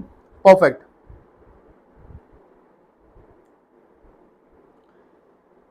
Next interesting thing comes here is your movable asset. Okay, now if employer provides you any movable asset, in this case, if it is computer or laptop, desktop, computer, laptop, whatever the number is, it is fully exempt. He has just given you for using it. He haven't transferred you for the on your name. See, pay attention. These are two confusing things. He has just given you for using it. Okay. So laptop, computer fully exempt. Other assets, TV, etc. If it is owned by employer, 10% of cost. If it is hired by employer, higher charges. Simple. So he haven't transferred it to you. He has just given it to use it. Computer, laptop fully exempt. Other asset 10% of cost or higher charges if hired by employer. Next is transfer of your movable assets. So now he has transferring the assets on your name. So in this case, if it is computer, laptop, taxable amount minus will be WDV minus if any consideration he has charged to you. So now he is transferring the asset to you. वो मुझे दे रहा है, मेरे नाम पे कर रहा है. So whatever is the WDV minus if any consideration he is asking from me, 5, 10, 15,000 rupees. WDV has to be taken at 50% depreciation. Okay. For car, I am saying only car, not motor vehicle, two-wheeler nahi, only car. WDV will be 20% WDV method, and in case of any other asset, it would be 10% SLM method. So in many questions they give you motorbike, they write it as motorbike. Okay, motorbike. In that case, what you will take? You will take SLM depreciation at 10%. Whatever will be the closing value of the asset, you will minus if any consideration is charged. The balance would be taxable. In one question in study material specifically, they have said what they have said. Say from 1st of April to 30th of September, you have used the motorcycle, and on 1st of October, he have transferred it on your name. So please remember, for this 6 months, it is going to be 10% for the complete year. So proportionately of the cost, and then it is transferred, and then you will calculate the transfer of asset ka differently perquisite amount. Everything clear? So please clearly define this in your question as well. Check it correctly what is given. Is it right from the date of transfer? Is it right? It is used or transfer. And in case of transfer, calculate correct depreciation for each completed years. Okay. Next is lunch facility. If lunch facility is provided by employer, up to 50 rupees per meal is exempt. Above that is fully taxable. Tea, coffee, snacks is absolutely exempt. Now next and very interesting part comes here is about your rent-free accommodation. Okay, so if your rent-free accommodation is provided by government employee, the answer is very simple. The license fee itself will become your perquisite value. In other case, we will calculate first bad BCM wala salary. What is bad BCM wala salary? So pay attention here. See, which includes basic salary, it includes DA, it includes bonus, it includes taxable, it includes commission, all commission, total commission, fixed as well as turnover wala. DA सिर्फ in terms वाला रहेगा, and it includes any other monetary compensation as well if he has received. So you will add them all and you will calculate a salary. So if the employer provides this rent-free accommodation, the perquisite value would be 7.5, 10 or 15% depending upon the population of that city. And if it is hired by employer, it will be 15% of salary or the higher charges, whichever is lower. Furniture भी provide किया है तो 10% of the cost, and अगर hire करके provide किया है तो higher charges. Okay, so please pay attention. If the population is below 10 lakh, the perquisite is 7.5% into salary. What is salary? Bad BCM. If the population is 10 to 25 lakh, the 10% of the salary, and if the population is above 25 lakh, it is 15% of the salary. Please go through it nicely. It's one of the interesting thing here. Government employee license fee baat khatam. Non-government employee make two parts. One part which talks about what? Which talk about if the accommodation is owned by employer, 7.5, 10 or 15% of salary. Another part which talks about if accommodation is hired by employer, higher charges or 15% of salary, whichever is lower. Now please pay attention here. 7.5, 15 and 10% कब आएगा, and what the salary includes. This is the star point here. Salary include basic salary, DA in terms, total commission, any other allowances as well as bonus. So just go through it once. Ask me if you have any queries here.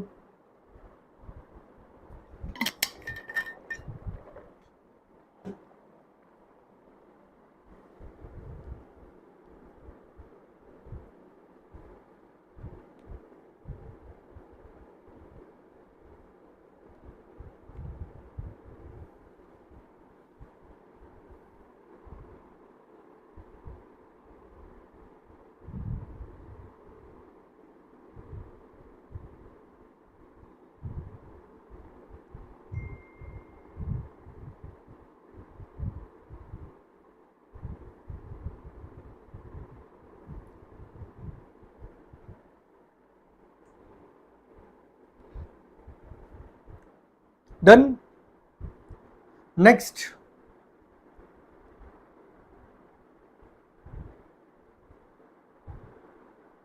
is hotel benefit. If a hotel benefit is received, if it is in case of transfer of employee up to 15 days exempt. Above that, if it's given, it's 24% of bad BCM or higher charges, whichever is lower. So remember, the salary is bad BCM in case of accommodations. The salary is basic plus DA total in case of only पोगा वाली salary. हमेशा वाली salary तो बहुत बार use हुई है. And there is one more salary which we'll learn right now in some time. The another very interesting thing comes here into picture is the car facility. If the car facility has been provided by employer, okay, you have to see what purpose employee is using this car for. If this car is for fully official use, no perquisite, as there is no benefit as such is receiving. If the car is fully used for personal purpose, there is perquisite, which is 10% of the cost or higher charges. अगर driver होगा तो driver की भी salary add कर दो, repair maintenance है तो वो भी ऐड कर दो. So first two things are very simple. If car is been used by employer for complete official, no perk. For fully, what do we say, personal, everything is perk. So 10% of the cost or higher charges as applicable. But problem is what, and the complication is where the car is partly used for personal purpose and partly used for official purpose. Okay, so this is a very interesting chart of which you could take a screenshot. It will help you a lot for your learning. So when the car is for personal, कोई tension नहीं है, पूरा taxable है. Official, nothing is taxable. But partly personal and partly official. So now we have to divide this case. First, you will see where the car is owned by employee or owned by employer. So if employee is owning a car and he is using partly for office and partly for personal purpose, and maintenance expenditures are paid by employee itself. मेरी car है, मैं खुद use पैसा दे रहा हूँ repair maintenance का और office के लिए यूज कर रहा हूँ, तो परक्यूजिट कहाँ है भाई? ये तो उल्टा मेरा नुकसान है. There is no benefit. Car is of mine. Expenditure is given by employer. We'll ask him, write down how much you are giving it to me, and we'll subtract what? 1800, 2400 per month. The balance would be the perquisite. Again, I'm saying, when a car given by employer used for personal as well as official use, so there are four cases. First case, my car, my expenditure, no perquisite for me. Second case, my car, expenditure by employer, will ask him, write down how much you are paying, subtract 1800 or 2400 per month. Third case is the car owned by employer and the maintenance is also given by employer. Okay, in that case the perquisite is 1800 or 2400. The maintenance is given by me. In that case it is 600 or 900, depending upon the CC of vehicle. If it's above 1600, so the higher one, below 1600 it is lower one. Everyone clear? It is dot 1600 lower one. Please remember this. So in this case of partly used for office and partly personal, you will do two cases. Who cars it is? If mine car, my expenditure, no perquisite. Mine car, his expenditure minus 2400, 1800. His car, his expenditure 1800, 2400 per month. His car, my expenditure 600, 900 per month. Everyone clear? Say me whether this chart is helpful for you. Do you had a chart like this before? Come on, say me now. It's a very much long time when I am only speaking and it is getting one-sided now for me.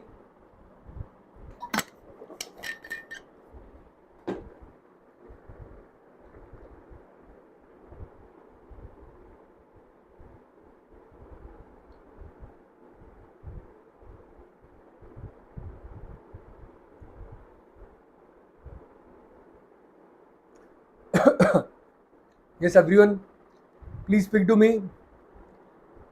Do you have this chart from before? Is it good for you? How are you? How's the class going? Say me anything from your side as well now. It's so much time now. Last 1 hour I am only speaking continuously.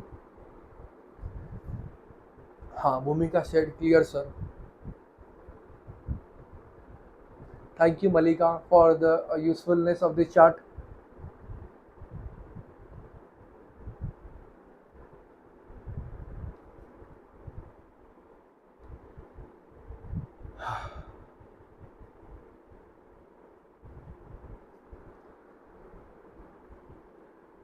Clear? Okay. Are you everyone clear? Very good. Very good. Okay. Let's go further. Now, few small parts remaining of this chapter. Okay. First one of this is transport facility given by employer. In this case, airline, railway facility fully exempt.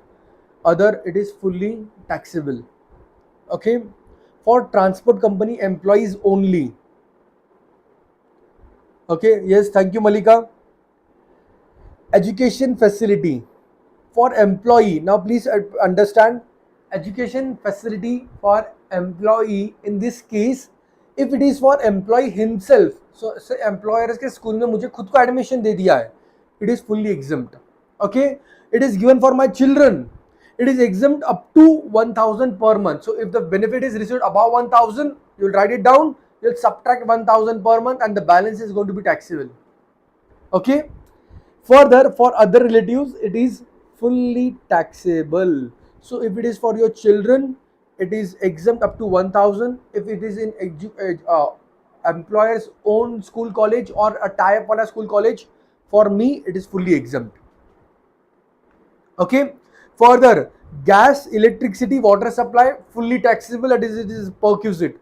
Free servant at home fully taxable. At office, whatever salary you are paying, you are getting as a reimbursement minus whatever you are paying him.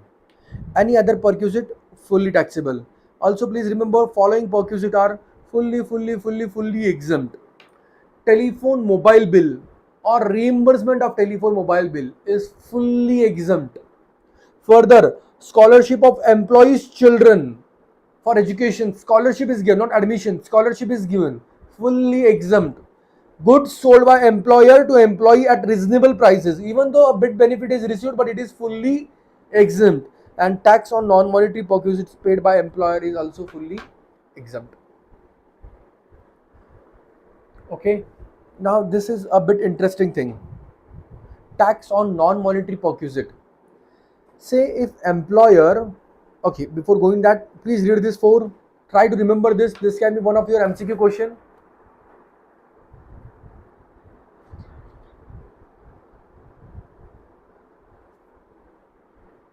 Read this, guys.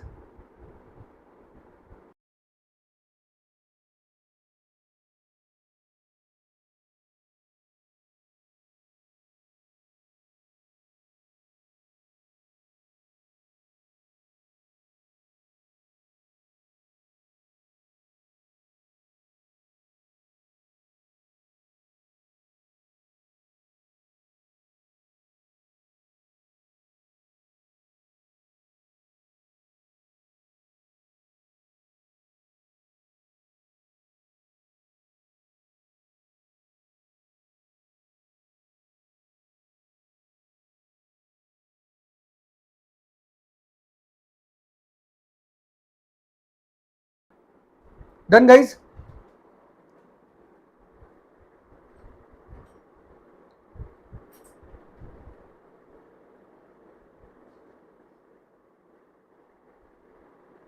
Okay.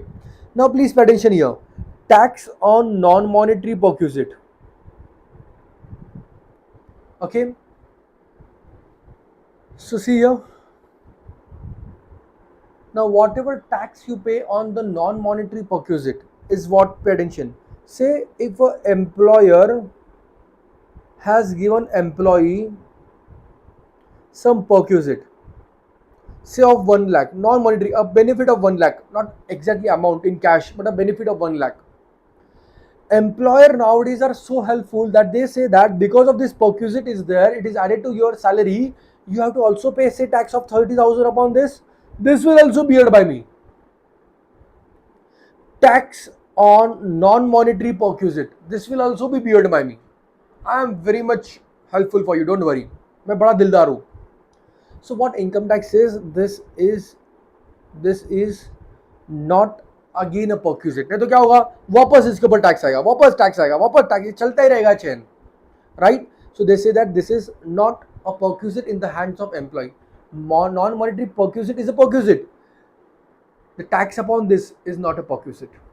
Okay, and they simply disallow this in PGBP, that we'll see tomorrow. Okay, further,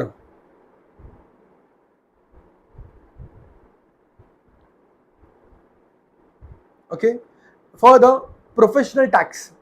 Now professional tax is what, see, pay attention everyone again. So this is employer, this is us, and this is government. If employer reimburses us the profession tax, it will be added into your salary, and later when you pay to the government, it will be added, it will given as a deduction. Okay, so see, if employer pays it, whatever amount he pays it, add to the salary. Whatever amount you pay to the government, add to your deduction under section 16. If your employer doesn't pay it, so salary में कुछ add नहीं होगा, आप जितना pay करोगे वो आपको deduction definitely मिल जाएगा. Okay, next is your entertainment allowance. So here is your 4 type of salary which come into picture, which is here whatever entertainment allowance you receive, exemption is available to only and only government employees, which is least of the following: actual received 5,000 total for the complete year, or 20% of the basic salary. So here is the 4 type of salary which is used, which is only and only the basic salary.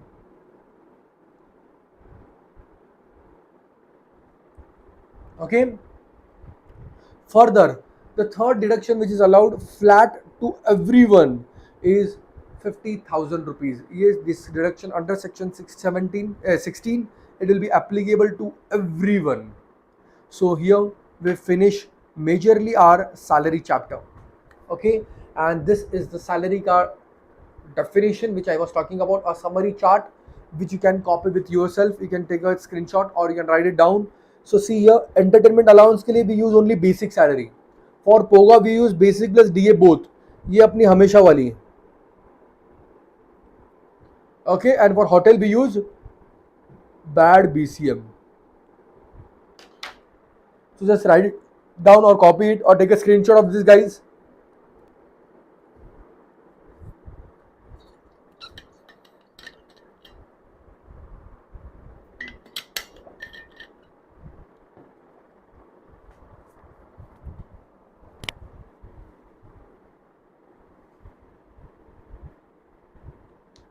Okay, further, sometime in a question they will give you salary in this way. So what to do here? What does this mean? This means that when he joined, he was getting salary of 10,000. Once a year completes, his salary will be increased by 1,000 and his salary will be 11,000. Okay, up to it reaches 13,000. Means third year में जब तक वो 13,000 ना बन जाए. Once it is 13,000, it will again increase by how much every year? 1,500 until it reaches 16,000. Once it reaches 16,000, it will increase by 2,000 up to it reaches 20,000. So sometimes the salary given you is in this scale. So you have to identify आपके year में कितने आ रही है. So for example, if someone joins on 1st of June, so 1st of June to 31st of May, his salary would be the first one. From next year, it would be the additional one. So you have to see in your financial year how much salary comes. So for say 3 months, for 2 months, April, May, June, it will be for April, May, it will be 2 months, it will be the lower one, and rest 10 months, it will be higher one. So the pay scale is generally given in this way. So this you need to understand. So you understand the question as well correctly. And last part of this chapter is your arrears, salary received in arrears. So if you receive any salary of any previous year in this year, it was not definite you will be receiving in the previous year, last year's you have received this year, so you get an exemption here. Rebate मिलता है आपको, क्योंकि पिछले साल में भी आपका income कम था तो टैक्स कम आता था, इस बार टैक्स ज्यादा आ रहा है, तो जितना ज्यादा आ रहा है उतना हम आपको रिबेट दे देते हैं. This rebate is under section 89. How to calculate rebate is pay attention. There are 6 steps for this. pay attention how you are going to do it. It's very simple. It may be looking 6 steps, but 6 steps are very simple. Step 1, calculate tax of current year including arrears. So current year में जितने भी आपको income है उसमें जितना arrears मिला है add करके टैक्स कैलकुलेट करो. Step 2, calculate tax for current year excluding arrears. Okay, so current year including arrears कितना टैक्स आया, एक्सक्लूडिंग एरियर्स कितना टैक्स आया. This will give you the amount 1 year. Further आगे in future year, now see, you'll do tax in that last year. Calculate tax in that last year जब का ये arrears है उस year का, including arrears, and again calculate tax for that last year excluding arrears. Subtract this, write the amount here, and you subtract this from this. This is the rebate allowed to you under section 57. Got it? So very simple. This year including arrears tax, excluding arrears tax. That year including arrears tax, excluding arrears tax. दोनों का difference is your rebate. So see, this is what given here. And this all steps as well. Just go through it once.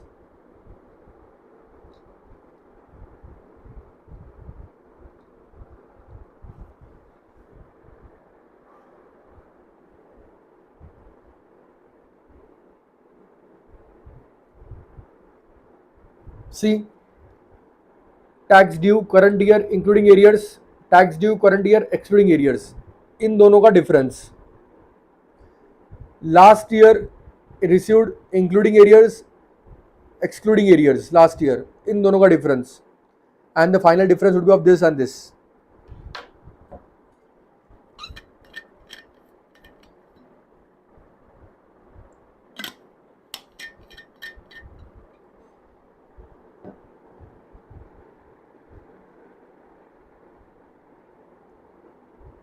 Done everyone?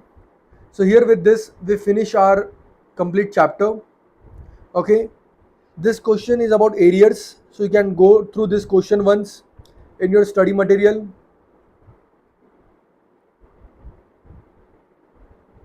Yeah, that's it about chapter. So guys, yes, say me, do you have any queries?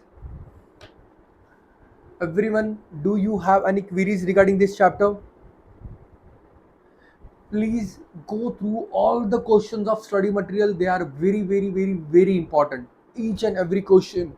This is not our regular class, or I generally take every question in the class. Okay, so you have to go through every question in a class for your study material. That's are very important. That is very helpful. All the illustrations as well as all the questions given behind the chapter. Yes, come on, Semi. How's the chapter? How's your Josh? And how's it going till now? So that we can take a break and then we'll move forward now to our next chapter, which is about your capital gains. And also say me if you have any queries.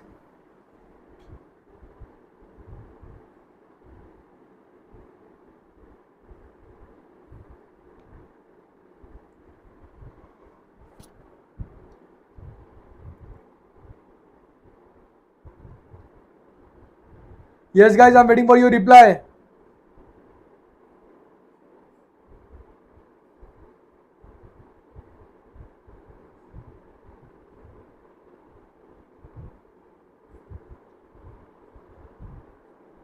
Have you slept guys?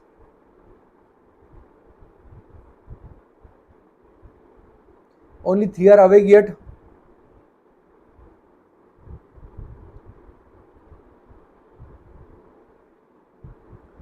Come on, all 35 students, I want your answer. How's it going?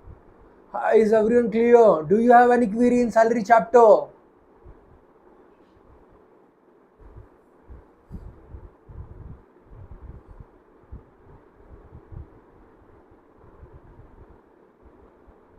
Okay, that's great. So let's take a break of sharp 5 minutes.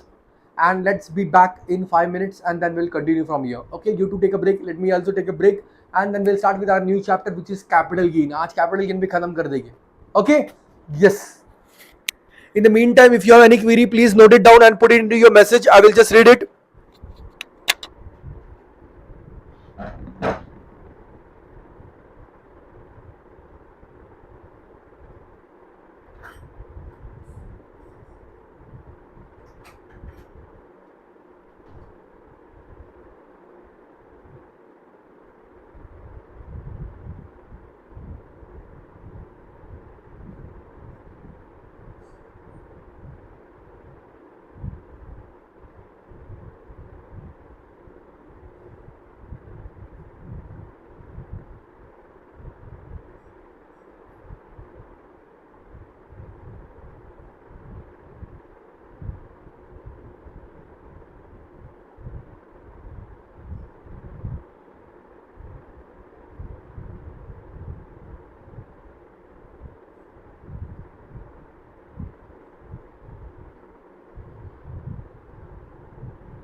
Okay.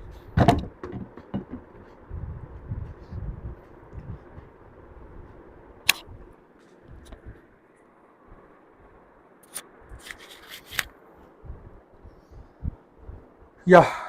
Shall we start further, guys?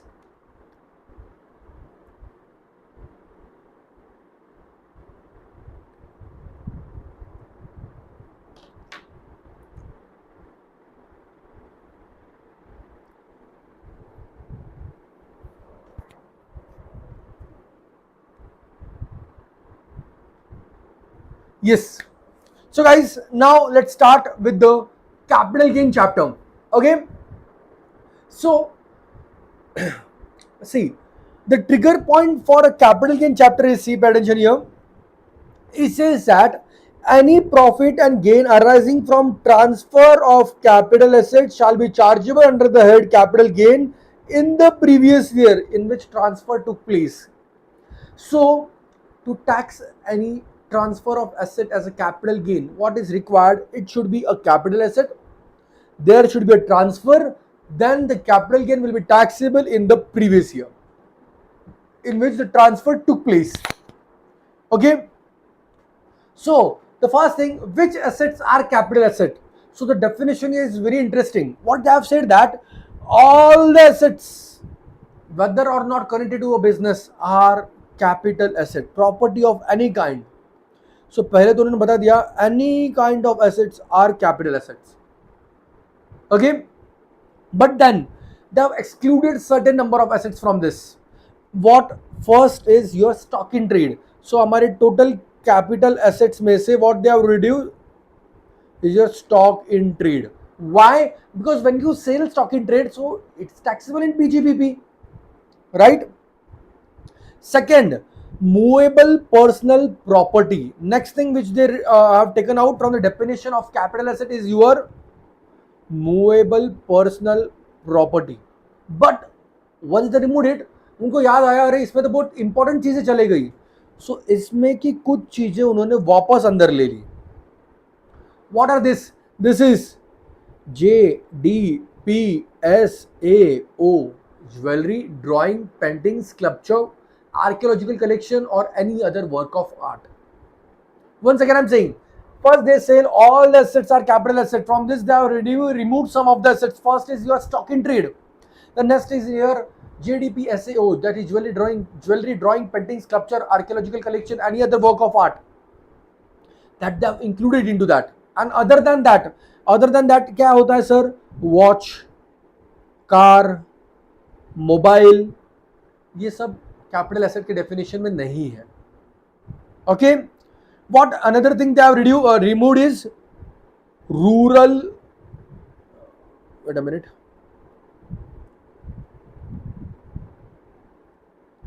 what another thing they have removed is rural agriculture land.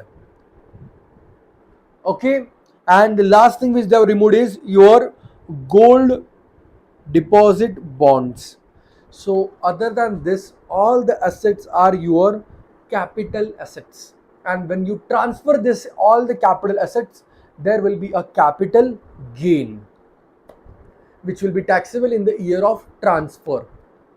Okay, so now here, pay attention everyone. So if I transfer a mobile phone to someone, I transfer a car to someone, there is no capital gain here. Okay, because they come on your personal movable property. But अगर मैंने jewellery, drawing, painting, sculpture, archaeological collection, any other work of art transfer किया, so that is going to be fully taxable as it is under the definition of capital assets. Now what do they mean by transfer? So when they say transfer includes sell, exchange and relinquishment of asset. मतलब मैंने cell किया, exchange किया. I took one mobile phone, I given one mobile phone, तो example में ही नहीं. I took one jewelry, I given another jewelry. This is exchange. Relinquishment, I given it out. Extinguishment, मैंने कहा अब से मेरा ये रिंग नहीं है, जिसको उठाना है ले लो. Okay, even that is considered under transfer. Further, compulsory acquisition of your land under any law.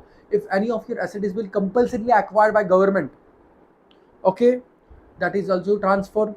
Conversion of capital asset into stock in trade or vice versa.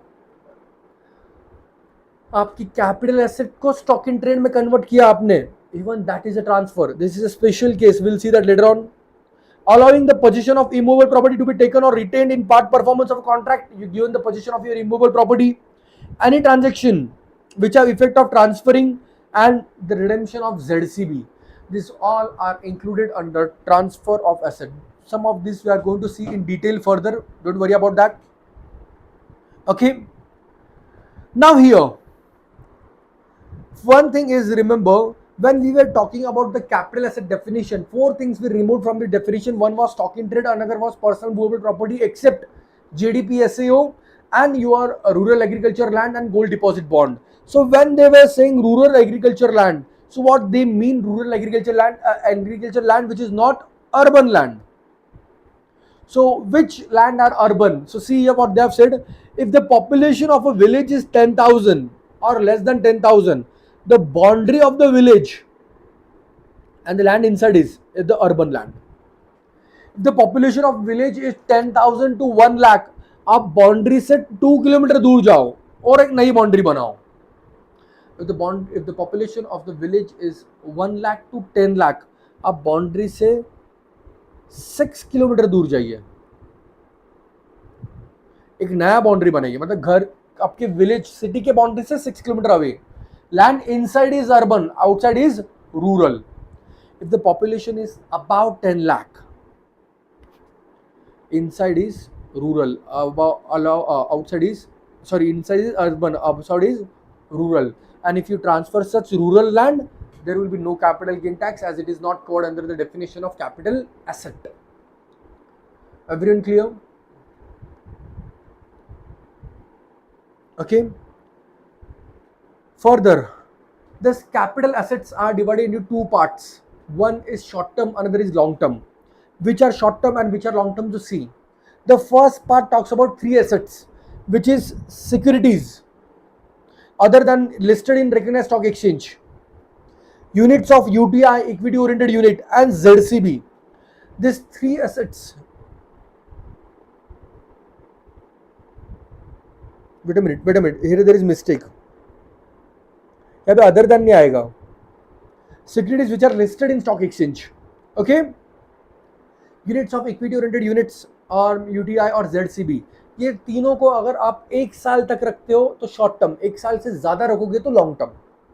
Second block is of your unlisted shares and immovable property. The limit for them is of 2 years. Less than 2 years is your short term, above more than 2 years is your long term, and the last is your any other asset. Less than 3 years is short term, more than 3 years is going to be the long term. Everyone clear? Just try to remember all of them. There can be a MCQ question upon for this.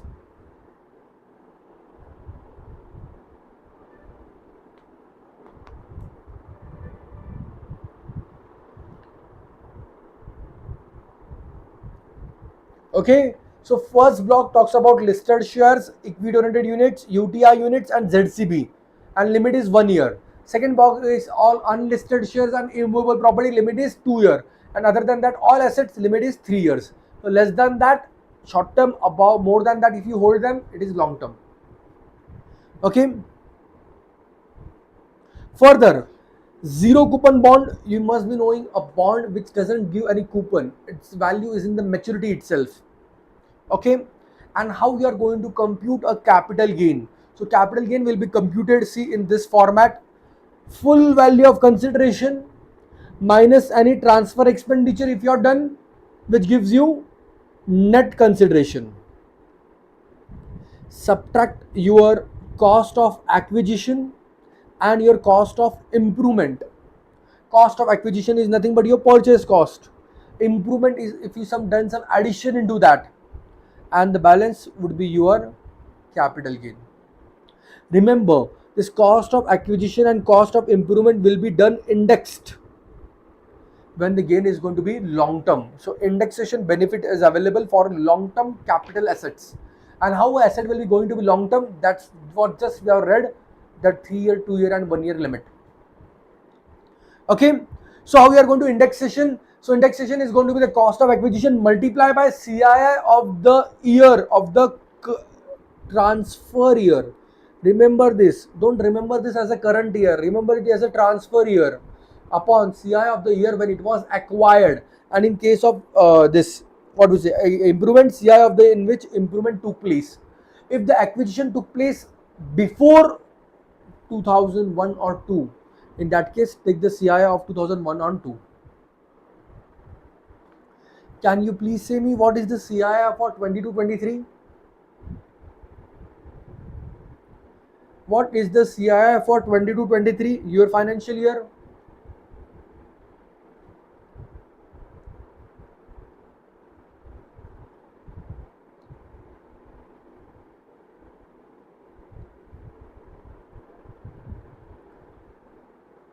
Yes, everyone?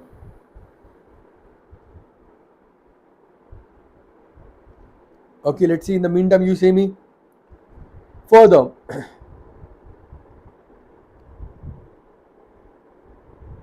331. Yes, very good. Okay, so what do? You multiply by the year of transfer in whichever year the transfer happened, divided by CI of the year of acquisition.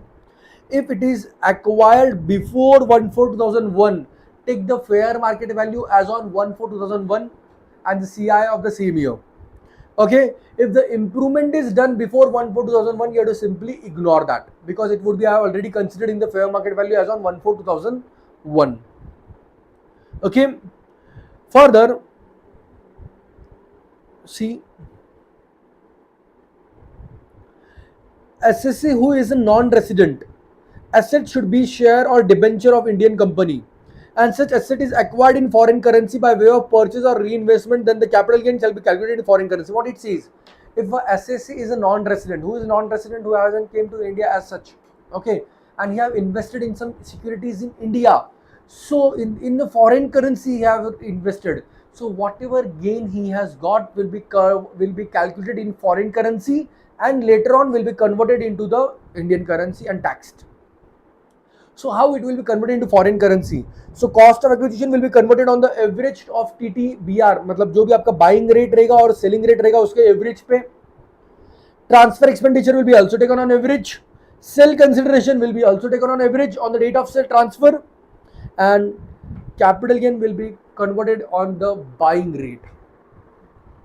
Everyone clear? So this is done only for the non-resident who invest into India, so that to secure them from the foreign currency fluctuations, and at the same time to make investment more attractable to them. Next, no indexation will be done in the case of debentures and bonds.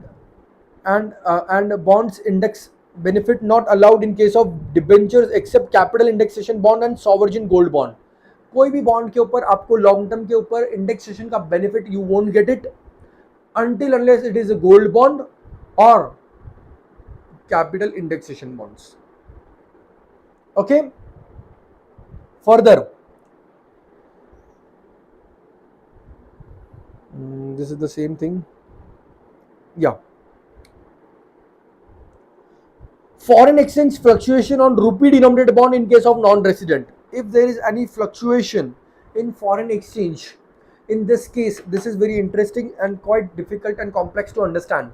Okay, what it says that if someone has invested into India and the gain is there and there is some extra gain due to the foreign fluctuation, so this extra gain due to the foreign fluctuation will be ignored, which will not be taxed. Only the gain on the bonds will be taxed. Okay, similarly, at the same time, if there is some loss to him due to this foreign fluctuation, this loss is allowed to set off, but gain is not taxed. Again, an attractive offer for a non-resident to invest in India. What it simply means? It simply means that someone invested in India at say rupees 100 bond. The 100 bond is redeemed at 110. So he will be taxed for only this 10 rupees. That's it. Not for the foreign fluctuation which may have gone from 83 to 85 or whatever.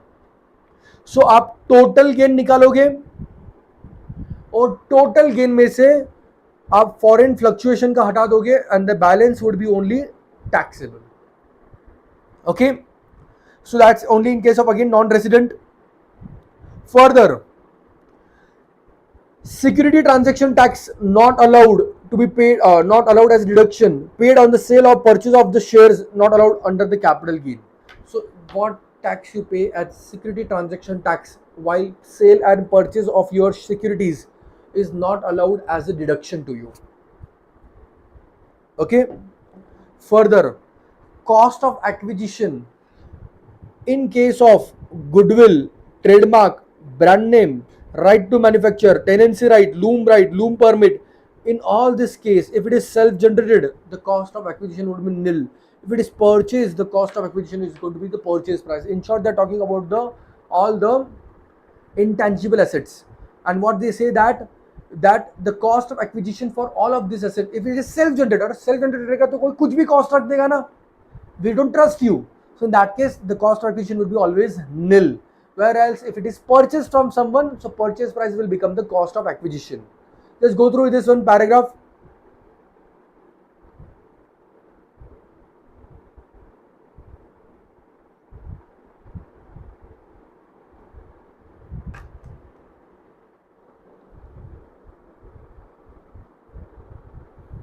Ask me if you have any queries.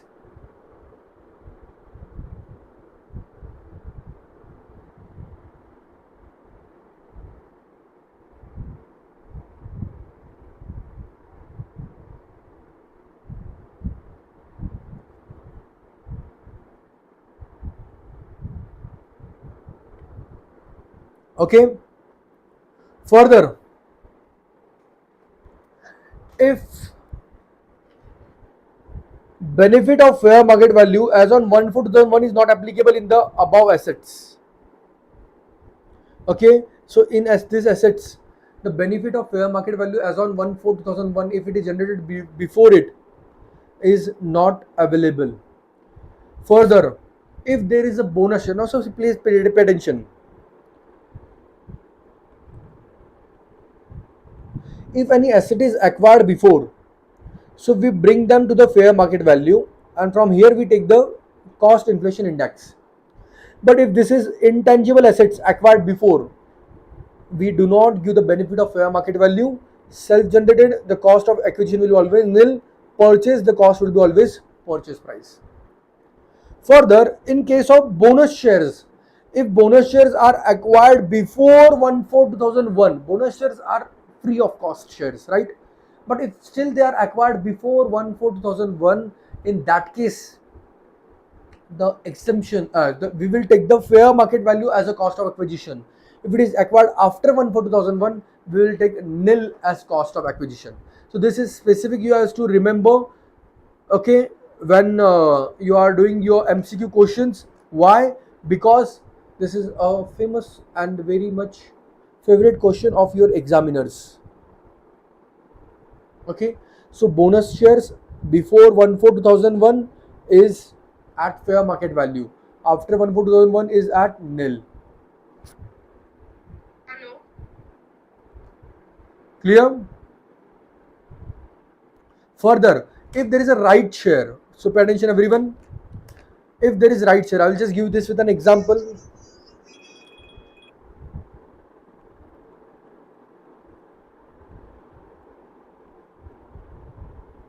Okay, say everyone pay attention. Say I have got of right of Reliance, whose market value is say 2500. Reliance says me I can buy this for 2000. Okay, so if I renounce this right to my friend at 200 rupees, I say, my friend, I do not want this right, you take this right. So this 200 rupees becomes my capital gain. Further, my friend gives me 200 plus he gives Reliance company 2000. So totally acquire for how much? 2200. So 2200 is cost of acquisition for my friend of this Reliance shares. That's what's said in this diagram. Go through it once.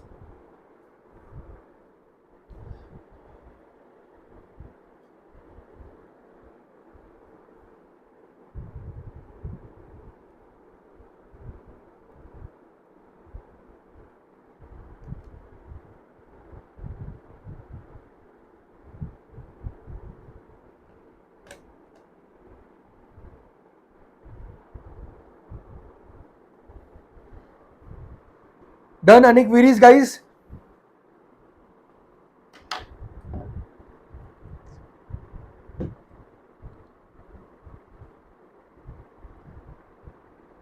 Okay.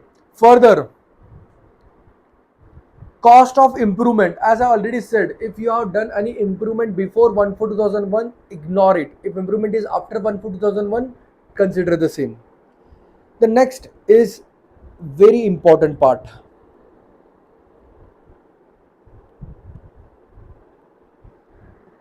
which talks about exceptions to your charging section 45(1). What charging section said? Charging section said that if an asset is a capital asset and is transferred, in this case there will be capital gain in the year of transfer, right? But certain 4 cases are there when the capital gain is not taxable in the year of transfer, but it is taxable in some other year. Okay, the first case is when stock in trade is converted into capital asset. When capital asset is converted into stock in trade and then sold in PGBP. Okay, in this case, for example, say I had some jewelry with me. Is jewelry a capital asset? Yes, it is in person movable asset, but still it is included in capital asset. I have converted this into my business. I have made a jewelry shop and then I'm selling this. So the day when I'm converting this capital asset into the business asset, the stock in trade is the year of transfer. So generally what this says that the capital gain is capital gain is taxable in the year of transfer, but in this exceptional case it will be taxable when the stock actually sells. Okay, so जब ये stock actually sell होगा तब ये capital gain transfer का आपको लगेगा. How much would be capital gain? Would be your cost and your fair market value. इन दोनों का difference. So see, fair market value minus cost of acquisition would be your capital gain. Depending upon the period of holding, it will be short term or long term. And sell price in stock market and the actual final sales price of this jewelry minus fair market value would be your PGBP. Everyone clear? So this is the first exceptional case where the capital gain is not taxable in the year of transfer but some else year. There is one more another case which talks about this compensation on compulsory acquisition under any law. So if your assets are compulsory acquired, okay,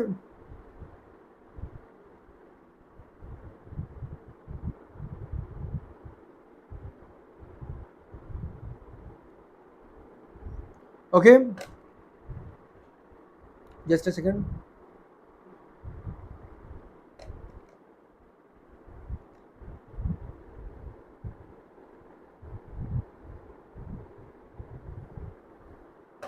Yeah, so now here when a compulsory when you get a compensation on compulsory acquisition of land, now see what happens. Now government knows that they delays generally the compensation.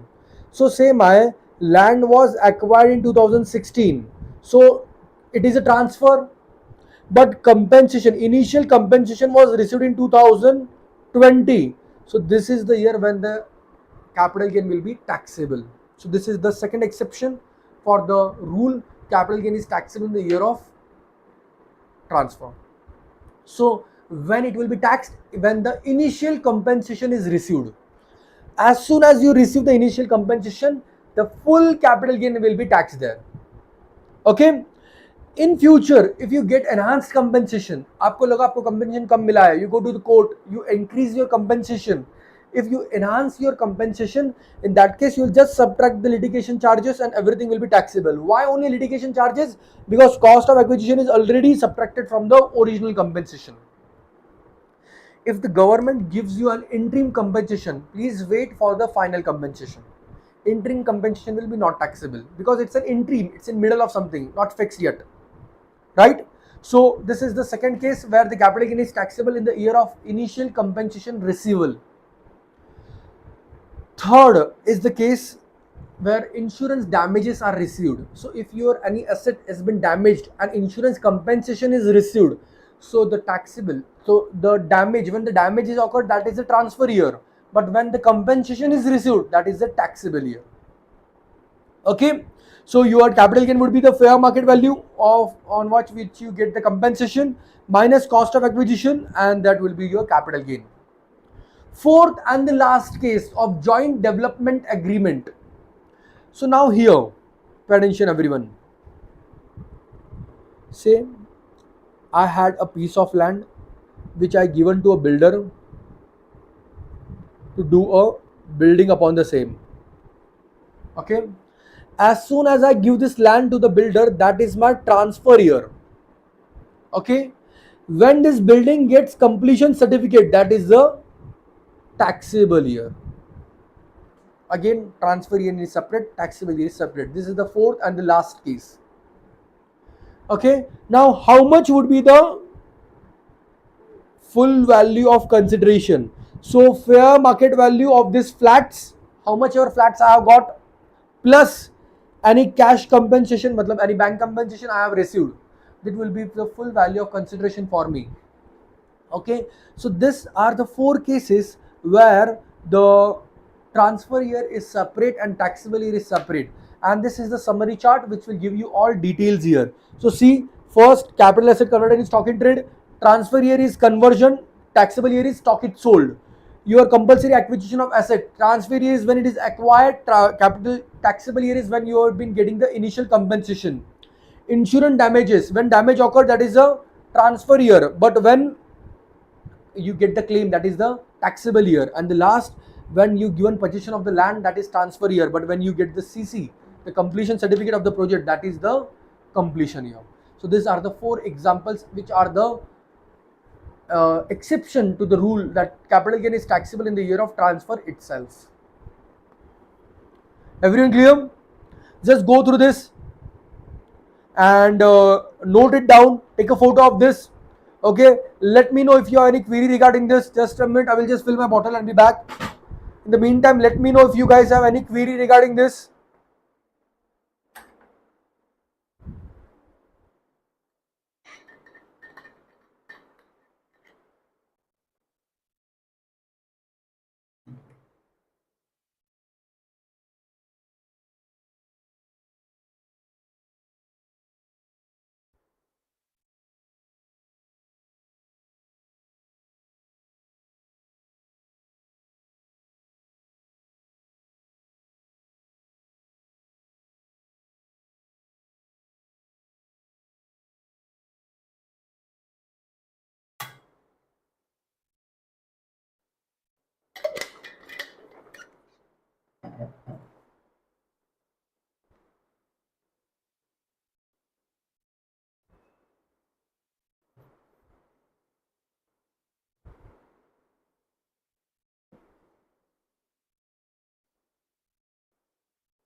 Everyone clear?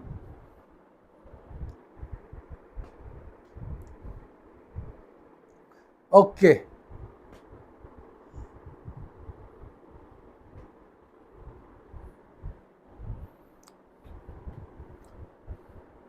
Now see guys, there is one interesting thing about this. If the capital gain question comes, many a times it comes from this part. Okay, and where you guys do a mistake, so pay attention, I will just let you know. Just a second. Yeah. See now, what happens now when you are writing cost of acquisition and when you are doing index cost of acquisition, what we do, we multiply it by CII upon CII of acquisition year, right? And we are so used to with what, with multiplying it by your current year CII कि आप यहाँ पे भी current year CII लेते हो, but this is wrong. In these four situations, either your insurance claim or your destruction of capital asset. That's what stock in trade converted into stock in trade, joint development agreement or initial or the compulsory acquisition. आप यहाँ पे CII कौन सा लोगे in the year of transfer. So if the year of transfer is 2020, take the CII of 20, not 23. Are you getting this? Only for this question. Rest all question, the current year CII will be there. But the question for this, why? Because in this question, the CII, the transfer year is separate and taxable year is separate. For all other rest question, the taxable and transfer year is same. So that comes to 2022-23. But in this question, the transfer year is separate. So you have to take the CII of the year of transfer. Everyone clear this? Please, the guys who are sitting in the class, no one will do this silly mistake ever. Okay?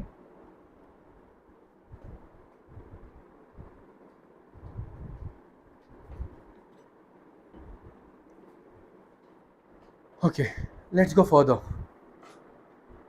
Now, see,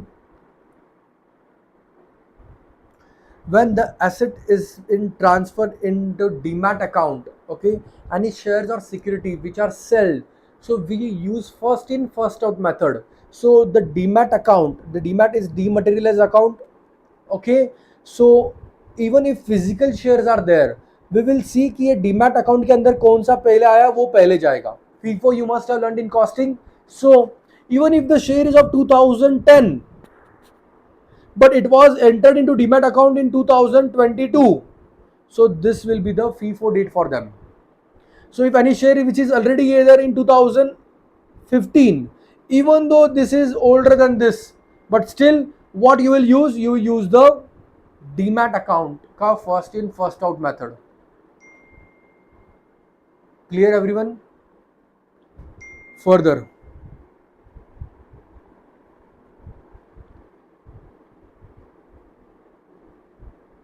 yeah, further, another interesting and very important section, section 50C. This is a star section of your capital gains, which says that your full value of consideration will be stamp duty, not the actual value in this certain cases. What these cases are defined, see here.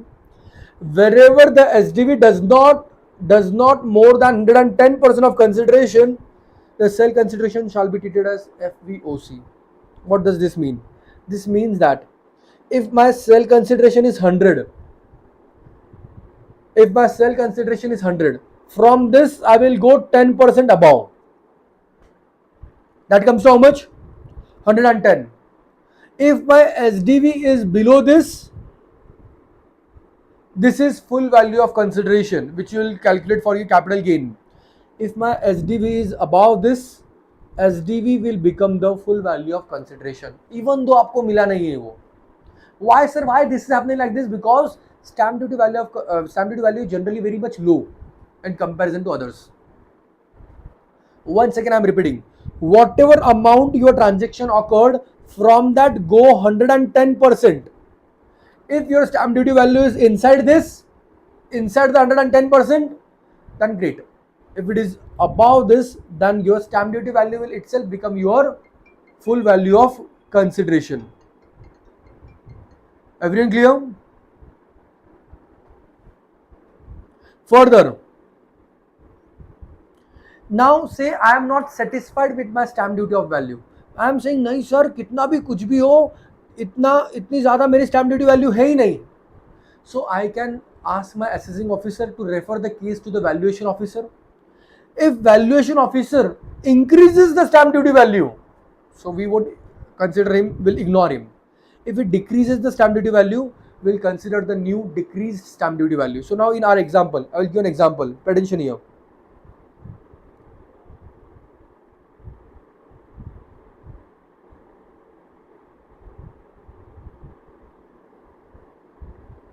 Say my sale consideration is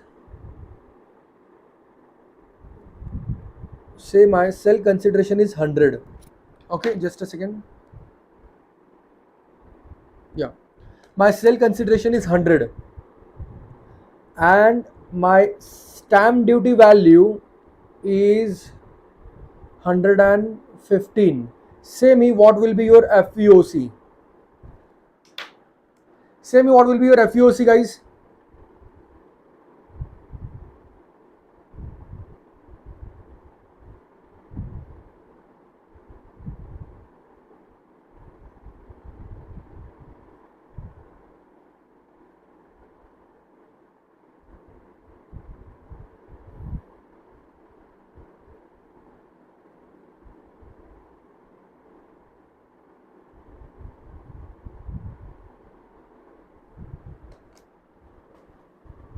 Yes.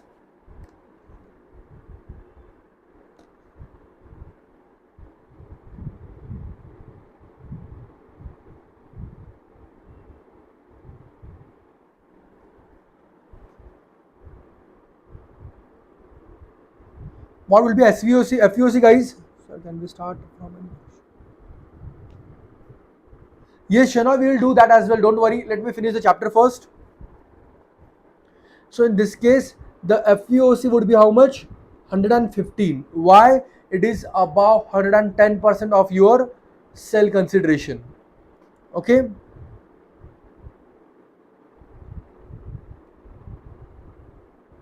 Now say I gone to my assessing officer and asked him that this 515 is too much high. Please ask to a valuation officer and please change this. So they refer the case to valuation officer. Valuation officer decrease it to 105. Great. We'll consider it. If we increased it to 120, we will reject it. We'll keep it 115 only. That's what said here.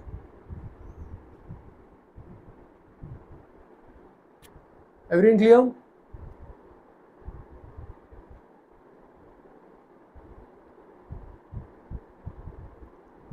Just a second. Guys, no one is replying. Okay, Rida has given. Perfect. Okay. Next. Advance money forfeited. Again, very interesting. This will go to this when we will be learning income from other sources. Now, if there is any advance money which is forfeited before 1/4/2014, it shall be reduced from cost of acquisition before indexation. So what happens, say I have asked someone to sell the asset and I have given them advance, but later on I say I do not want to purchase it. So the other party has forfeited the amount, taken the amount. So this is income of them. So if it has been forfeited before 1/4/14, it will be reduced from cost of acquisition before indexation. And if it is forfeited after 1/4/14, it will be taxable in the respective year in the income from other sources. Okay. So now further. Now please pay attention, guys. Listen, I'm extending this today's class up to 2. A small, very small part of like 15-20 minutes is remaining of capital gain. Let's finish this complete chapter. So it will be good for, we will start in the next session tomorrow, right from PGBP. Everyone fine with this?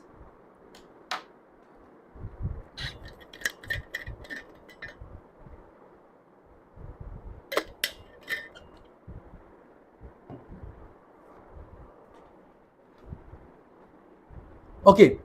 Next is slump cell.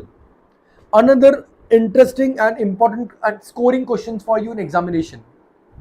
What is slump cell? In slump cell, generally what happens, you don't sell single plant and machinery or stock in trade or single asset or single any different other asset. You sell the complete unit itself, total unit, with stock, with work in progress, with your raw material, with your machinery, everything. So a slump cell is there.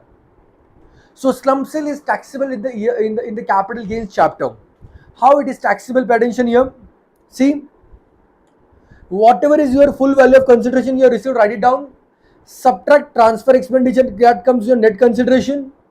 From that you will write down the net worth of the undertaking, and the balance would be your short term or long term capital gain, as depending upon number of years you are holding the complete factory.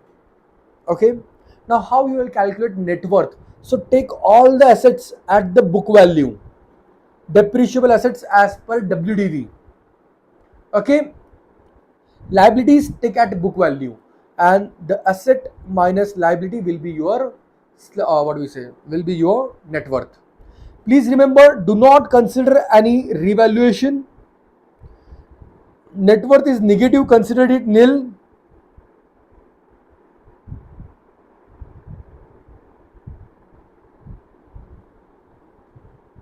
Okay, further, revaluation of assets shall be ignored, as I've said you, and no profit under PGBP. सारा profit आपका यहाँ पर ही आ जाएगा. So in a case of slump sale, what you will do? Full value of consideration minus transfer expenditure will give you net consideration minus what you will do? You will subtract your cost of acquisition, which is nothing but the net worth. For net worth, all assets and liability will be taken at book value. Depreciable asset will be taken at WDV. No revaluation has to be taken here, considered here. Everyone clear? Now there is one question of the same into your book. This question is there of Mr. A in your study material. I will suggest please go through this question, because sometimes this question has appeared as it is into your paper. And this question will clear your all the concepts of your, what do we say, of your slump sale.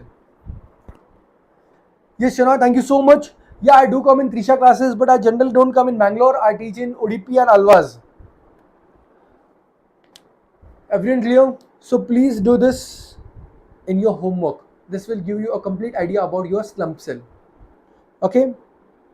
Now, coming to the last second part of this chapter, which talks about certain transactions which are absolutely exempt.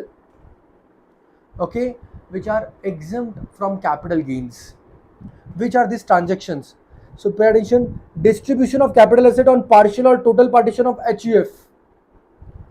They are not considered as transfer, so no capital gain. Because see, if you remember, in the starting itself, we have learned a definition that for a capital gain to be taxable, asset should be a capital asset plus there should be a transfer. So these are certain things which are specifically said it is not a transfer. So no capital gain. So first, distribution of HUF asset during HUF.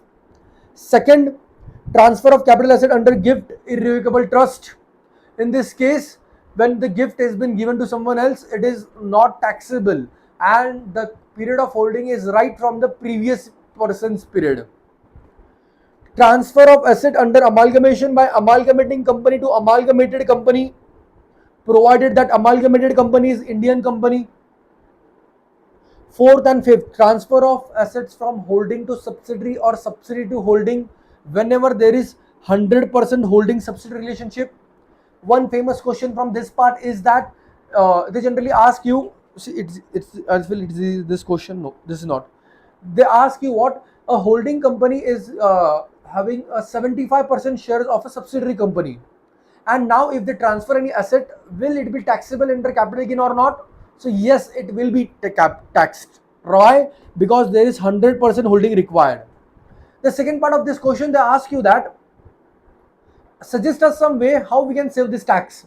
So you can suggest them, please acquire the balanced 25% shares, and this would be 100% holding subsidiary, and then whatever asset you transfer from holding to subsidiary or subsidiary to holding, it will be absolutely exempt until unless the transferee company is an Indian company. Okay, so see in this example, if a gift is given, okay, so the period of holding is right from the starting to the previous owner as well, and the indexation benefit also you get for the complete period. So अगर मुझे कोई asset gift मिली है, तो जिससे मिली है उसके purchase के date के से मेरा पूरा पीरियड ऑफ होल्डिंग माना जाएगा और कॉस्ट ऑफ एक्विजिशन भी माना जाएगा. Okay, further, transfer of capital asset by demerged company to the resulting company. If the company gets divided, so whatever assets has been transferred to them, if the emerging company, new company is a Indian company. Issue of shares by resulting company to shareholders of demerged company. Transfer of rupee denominated bond or Indian company. Transfer of government securities. So ये सारे transfer are not considered as transferred if and capital gain will be not taxable. Now transfer of government security and rupee denominated bond from one non-resident to another non-resident. So Trump ने बिडेन को कोई bonds बेच दिए, Trump ने बिडेन को कोई rupee what we say government security बेची है, no capital gain in India. Any transfer of sovereign gold bond is absolutely exempt. Transfer of capital asset being work of, another interesting thing. If you transfer any of your capital asset to art, archaeological collection, scientific art collection, book, drawing, manuscript, painting, to good university, national museum, national art gallery, national archives, national public notified under section 47(9), इन सबको अगर आपने कोई भी ऐसे artistic चीज या ऐसी कोई चीज ट्रांसफर की है for what ever amount it may be, it will be not considered as transfer and hence there will be no capital gain. Further, conversion of bonds and debentures into deposit certificates will be also no transfer, no capital gain. And the last one, transfer of capital asset in reverse mortgage. So what happens, say certain people in old days they take a loan from government from banks by mortgaging their asset, and how this loan is been in a form that they say that once they die you keep the asset. Until they are alive, you give them some money every month, some money. So here, once this mortgage asset, once they are died and this mortgage asset is transferred to a bank, it is not treated as transfer and hence no transfer, no capital gain. So these are 14 cases of no transfer, no capital gain. First of HUF, second of gift, then one of holdings, two of holding subsidiary and subsidiary holding, one demerged to emerging company, amalgamated to amalgamating company, two for their shareholders respectively when they are getting new shares, two for non-residents when transferring rupee denominated bond and what we say government securities, one for gold bond, another for mortgage of your property or reverse mortgage in the scheme of reverse mortgage, and the last one which we already seen that when you transfer your asset to sovereign to any museum. Please remember this, all the conditions, all the 14 things has to be remembered. Do not worry, do not pressurize yourself on learning this. Learning can't happen, you have to just remember this. So if any some similar situation is identified in question paper, you can relate it and you can quickly use it. Clear everyone?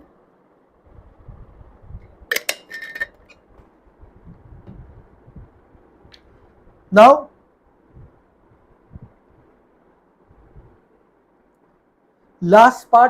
second part and the small part of taxation is remaining.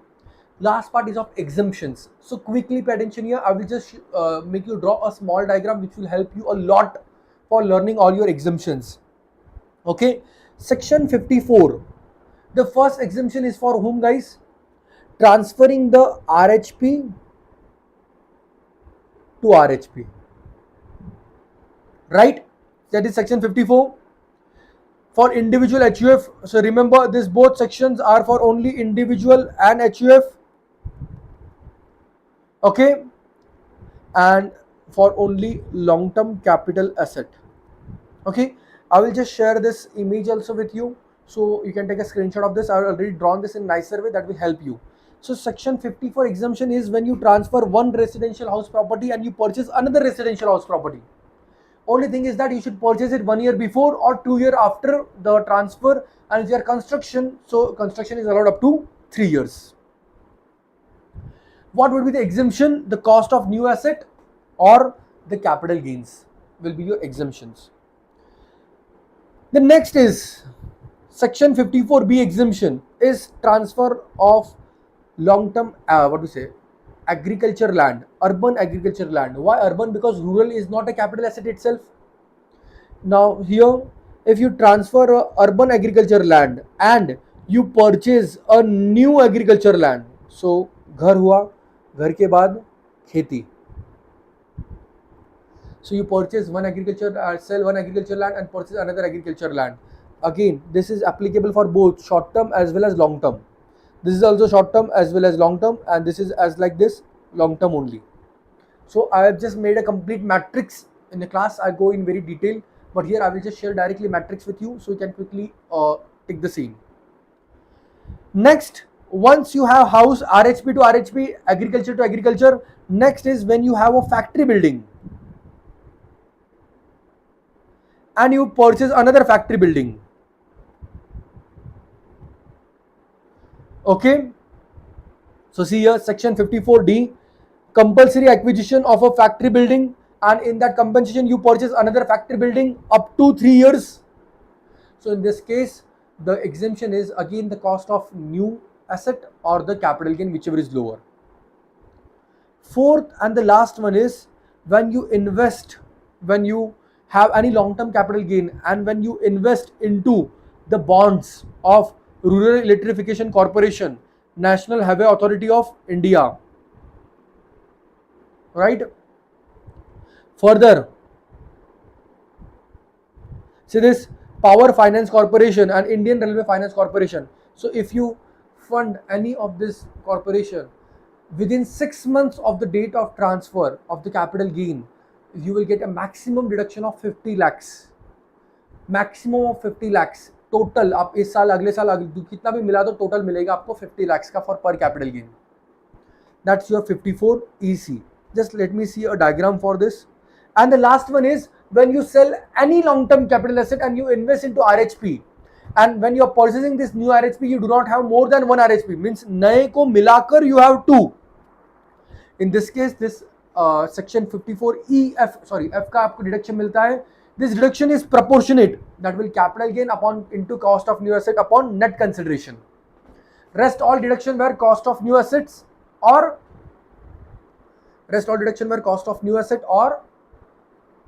capital gain, whichever is lower. In this case, the deduction is capital gain into cost of new asset upon net consideration. So these are the only 5 exemptions which are applicable for your attempt for CA intermediate.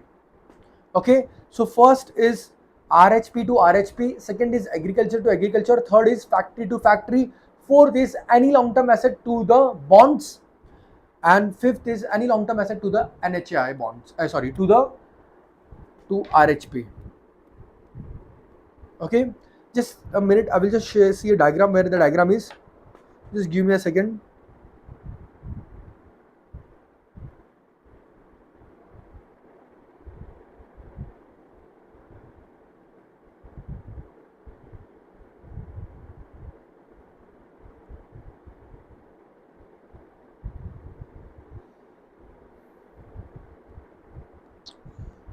I had a diagram here.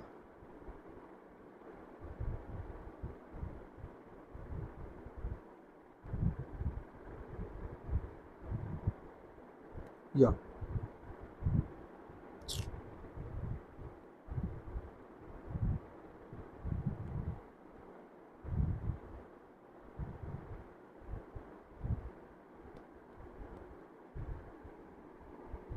Just a second.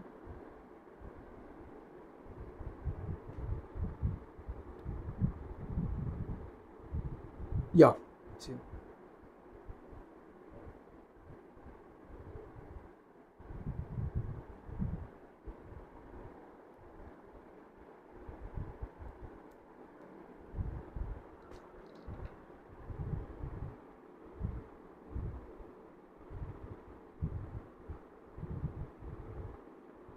See this?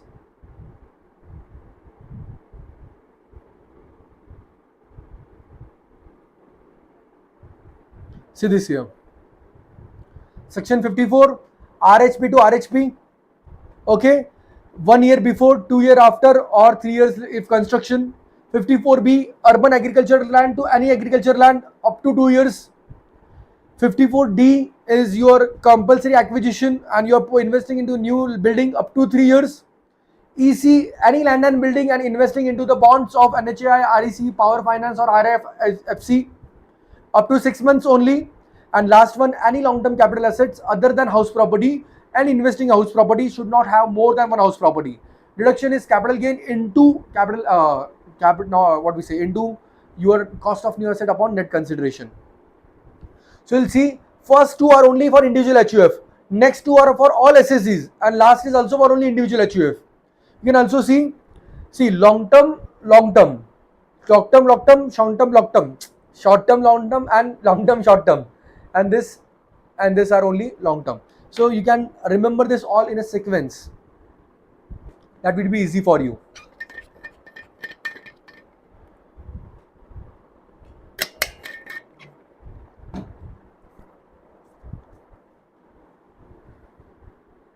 Everyone done? You took a screenshot?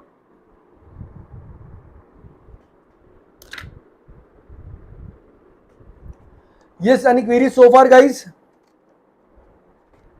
See, this exemption and all this different thing, there is like, I have tried to take it, but I haven't gone in depth again because of the limitation of time. How to do revision, okay? So we have to be quick. So it's your duty that you study in depth after this.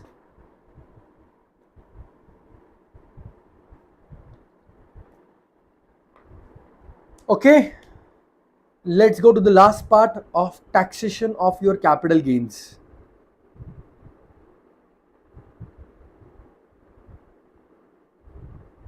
So see here, in case of long-term capital gain, if it is 112A, okay, wait a minute, I will see here if there is chart given.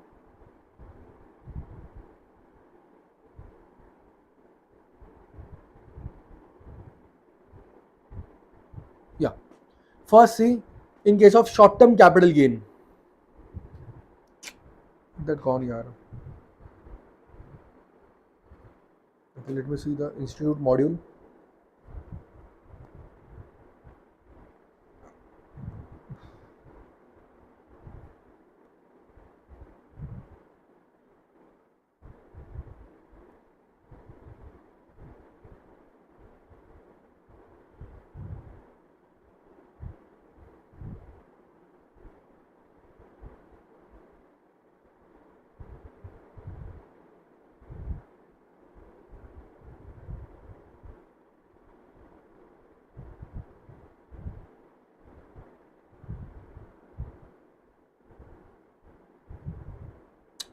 It is not shared by them as well.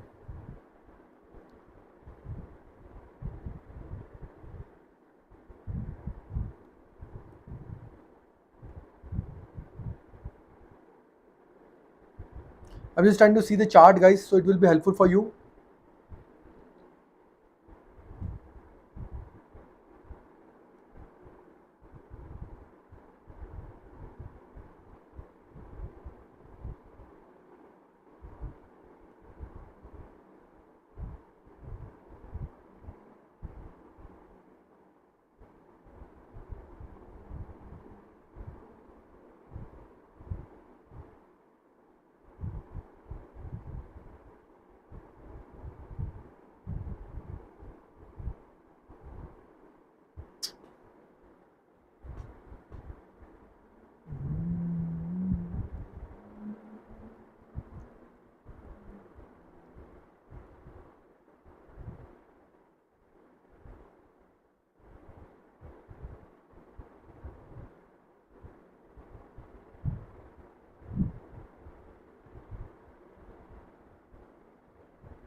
Yeah, it's here.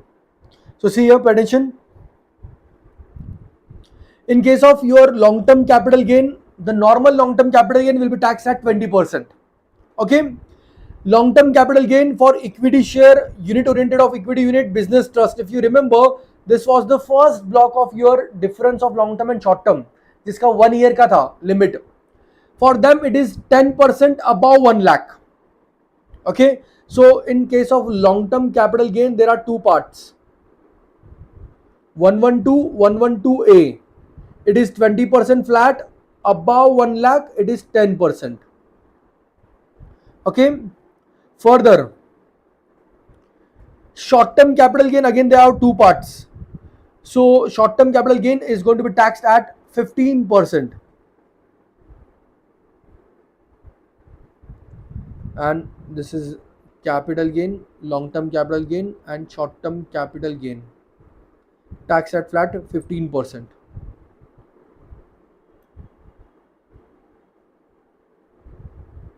Wait a minute. Here also there are two parts. One, again, if it is equity share, equity oriented units or units of business trust, it will be taxed at flat 15% other than this will be added to your total income, and it will be taxed at your respected slab rate. So this is the taxability of your capital gain. Once again, I will repeat. In case of your short-term capital gain as well as long-term capital gain, if it is of equity share, equity-oriented units, or units of business trust, in that case, short-term capital gain will be at 15% and long-term capital gain will be at 10% above 1 lakh. Other than that, all assets short-term capital gain will be added to your slab rates. So whatever is respect to your slab rate, it will be taxable accordingly, and long-term capital gain will be taxed at flat 20%. Everyone clear? Yes. Okay. With this, we finish our capital gain chapter part as well. There is a bit extra thing for this here for your this chart as well. I will suggest you go in detail with your study material for that. Okay, because that has to be seen with example. If only I will speak theoretically now, so it won't be it will be in fact confusing for you. Okay, so that's why I'm stopping here for capital gains. That's it for today. Thank you so much for your patience hearing. If you have any queries, please let me know. I'm waiting for your queries, or else we'll end this session here itself. Tomorrow we are going to meet at sharp 7 in the morning, and we will continue with our last big chapter, that is your PGBP. Okay, so that's it for now. Thank you so much. Let me know if you have any queries. Bye bye. Take care. Enjoy your weekend. Enjoy your Saturday, because I feel you don't have any class today in evening. I was about to keep it, but I thought it's better to keep you free today at least.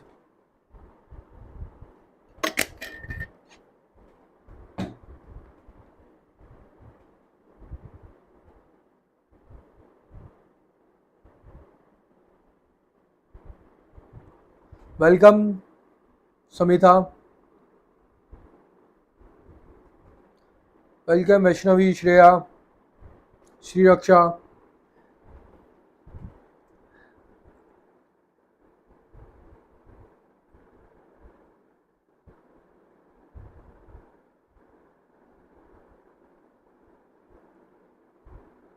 Okay, that's it then. We'll end the class, guys. I feel you don't have any queries. Okay, thank you so much. Bye bye. Take care.